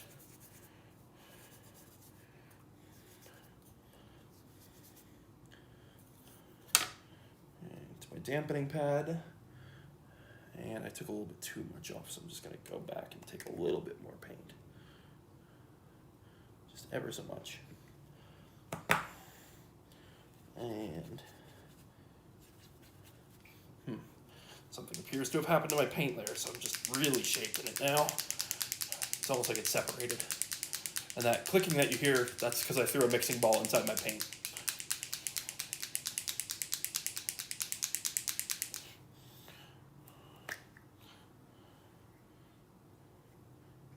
There we go, that's looking a much better mix. Now I'm going to my texture palette, working off most of it. And that dampening pad on these Artis Opus brushes is actually kind of the secret to keeping them clean as well. You noticed how it was perfectly clean? It's already been used a dozen times. Alright, so now my dry brush is loaded. So I'm going to take this guy here, and you'll notice it's very dark, like the metal is very dark. So what I'm going to do is I'm going to take my dry brush and catch the edges of this metal. And what you'll see immediately is that they start brightening up. And you start getting a texture to the metal. And this is just rough. Because I've taken most of the paint off my brush, it's only really catching on the edges. It's not really like repainting the panel. So I'll just continue to do that down through here. And it's subtle, but it's a nice effect.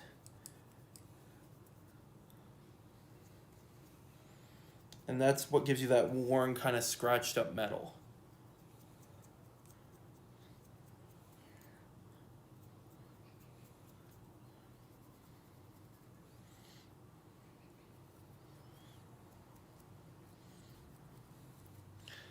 It's a little hard to see here, but so I'll turn my portable painting light back on in a second so you guys can see the difference in the brightness of the silver.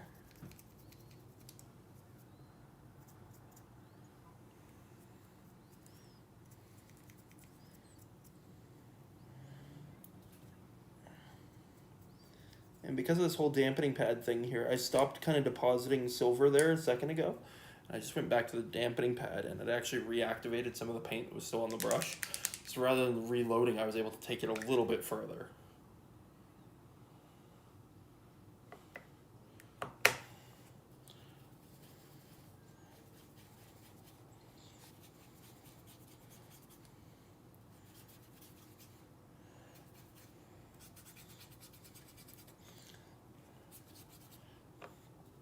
There we go, my brush is loaded again.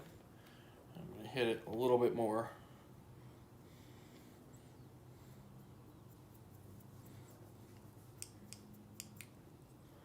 And this gets me a nice soft effect. Now you can use dry brushing for all kinds of things. I mostly use it on my metals, but it can be used for lots of stuff.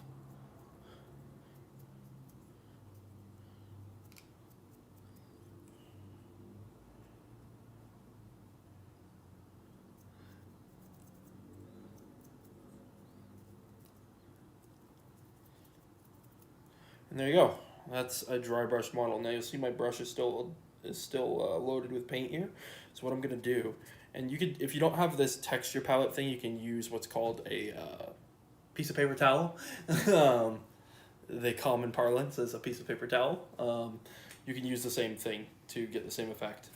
You will want to use brushes called dry brushes, or a old crappy brush that you really don't care what happens to anymore. If you use a good brush, you're going to ruin the point. Yes, absolutely. So, and what I'm going to do is I'm going to just dampen my brush here and just take it back to my texture palette, and I'm just going to keep working it until all the paint's off my brush. I would do the same thing with a piece of paper towel if I didn't have the texture palette. And I might even dip. You'll see here there's a lot less on the brush now. Sorry about that. It's kind of hard to focus on that. And I might even go into my water, dry it off on a piece of paper towel, back to the texture palette. Repeat until the brush is clean, basically. And then once that's clean, I'll show you something else here, since I got you guys. So let me show you the model first. This is my portable painting light. So you probably noticed me turning it off, on, and turning it up and down the entire session. So here you go. Here's that metal under the painting light. So you can actually see a lot more of the texture that it put onto the metal. And you can see how the edges have brightened up nicely. But it's still got that kind of crappy, kind of worn look to it. And that's exactly what we were trying to get. So that worked out perfectly. So that's that. So brush, mostly clean. Still a little bit of stuff on it. So what I'm actually going to do here is I'm going to show you another tool that we use, and it's called Masters Brush Soap. And this thing has saved me so many brushes. So at the end of the session, I grab one of these, the Masters Brush Cleaner and Preserver. It's for all kinds of paints, all kinds of brushes. And you just open the lid on it, get your brush a little wet, and swirl it around inside this paint. Now, you don't want to be too rough with your brush because you will wreck the brush. But you can see there in the water there's that color coming off my brush. And that'll help indicate that, my brush is getting cleaned. And you can see here it's building up a nice lather on my brush. See that? So I'll go back to my water and back to my paper towel. And I'll keep doing that basically until my brush is running clean. And at this point it is. I could stop here and be fine. But these are really expensive brushes, so I'm really wanting to make sure to take care of this. And, honestly, I would get in the habit of doing this even if you're using cheap brushes. It's better to get in the habit of cleaning your brushes properly with cheap brushes than buying an expensive brush before you start learning how to clean it properly. I'll go ahead and do these brushes that I used today as well. So there's the 000 from Winsor & Newton, and same thing. Now you'll notice I'm kind of twirling the brush because I'm trying to keep its point in one piece. Now unfortunately the angle is kind of rough, and notice I'm always dragging the brush. I'm never scrunching the brush into it, like pushing it, and that's because I'm trying to maintain the point and not ruin that point. Now this Masters Brush Soap, it is safe to leave on the brushes, but you probably want to leave it on there as a clear lather. So you'll see here now I've soaped it up a little bit, and I'm going to just use my fingers here and kind of reform the point in my brush. And there. And then I would cap that and call that done. And before I use it again in painting, just make sure to give it a quick, rinse in water before I even start painting, because otherwise I could have soap on it still when it's dried. This is a shade brush. I'm being a little bit rougher with this because this is a common cheaper brush, and it's really meant to absorb a lot of those shades that I was using earlier. And it's really not, it doesn't have to have an exact point. I'm not using it for fine detail work. And you'll see there's all that shade coming out of those bristles. You can see it in the lather there. Back to my water. And that's pretty much clean at this point. Like, I'm not too worried about this one, like I say, because it is a shade brush. And if I wanted to apply shade like on specific parts of a model, I would use a smaller brush, like one of my finer brushes. And you can see there, I'm just kind of twisting it to a tip, but I'm not too worried about it. This one I'm a little bit more worried about because this is a Winsor & Newton Series 7, number 1. And again, now a lot of that blue-green that you're seeing, a lot of that is coming out of my paint water. So when you're doing this, you do want to make sure that you have clean water as well. I'm probably going to clean all these again when I get home anyway, to be honest with you. So I'm just kind of doing this quickly as a tip for you guys. But honestly, they're probably good enough. Is my water not good enough for you? It's not that your water's not good enough there, Keg. It's been used. It's still in this water pot, and I haven't drained it the entire session. So, cool. That's the last of my tips for you guys. Thank you very much for everyone tuning in. Yeah, thank you everybody who watched today. We really appreciate it. I hope the tips on dry brushing and all that came in handy. You can definitely find a lot of videos on YouTube and all that if you wanted more tips on that. I know, Isaiah, you were saying you really appreciated that. There's a lot more tips on it. It is a practice thing. It is a feel thing, like all art is. Your first ones, you'll probably end up doing what I did on my first ones, just making giant streaks across your model with your dry brush. Everybody does it. Don't worry about it. But once you get used to it and kind of get the feel for your paints and how much you do or do not need on there, it'll go a lot smoother.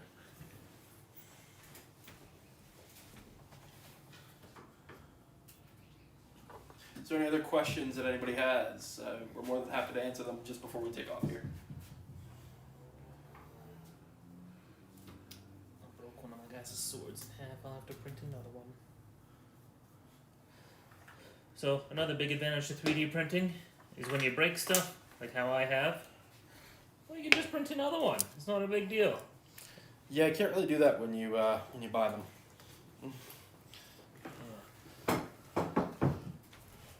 All right, guys. Well, if there's nothing else, we'll go ahead and wrap up today. So, thank you all for joining us again, and hope you join us on the next live stream. We'll be doing these. I'm not going to say fairly regularly. We're going to try and make it a more regular thing, but you know how life is, especially with 2020. Yeah, so maybe monthly. We'll see what happens. Yeah, exactly. All right, guys. Until next time. Take care.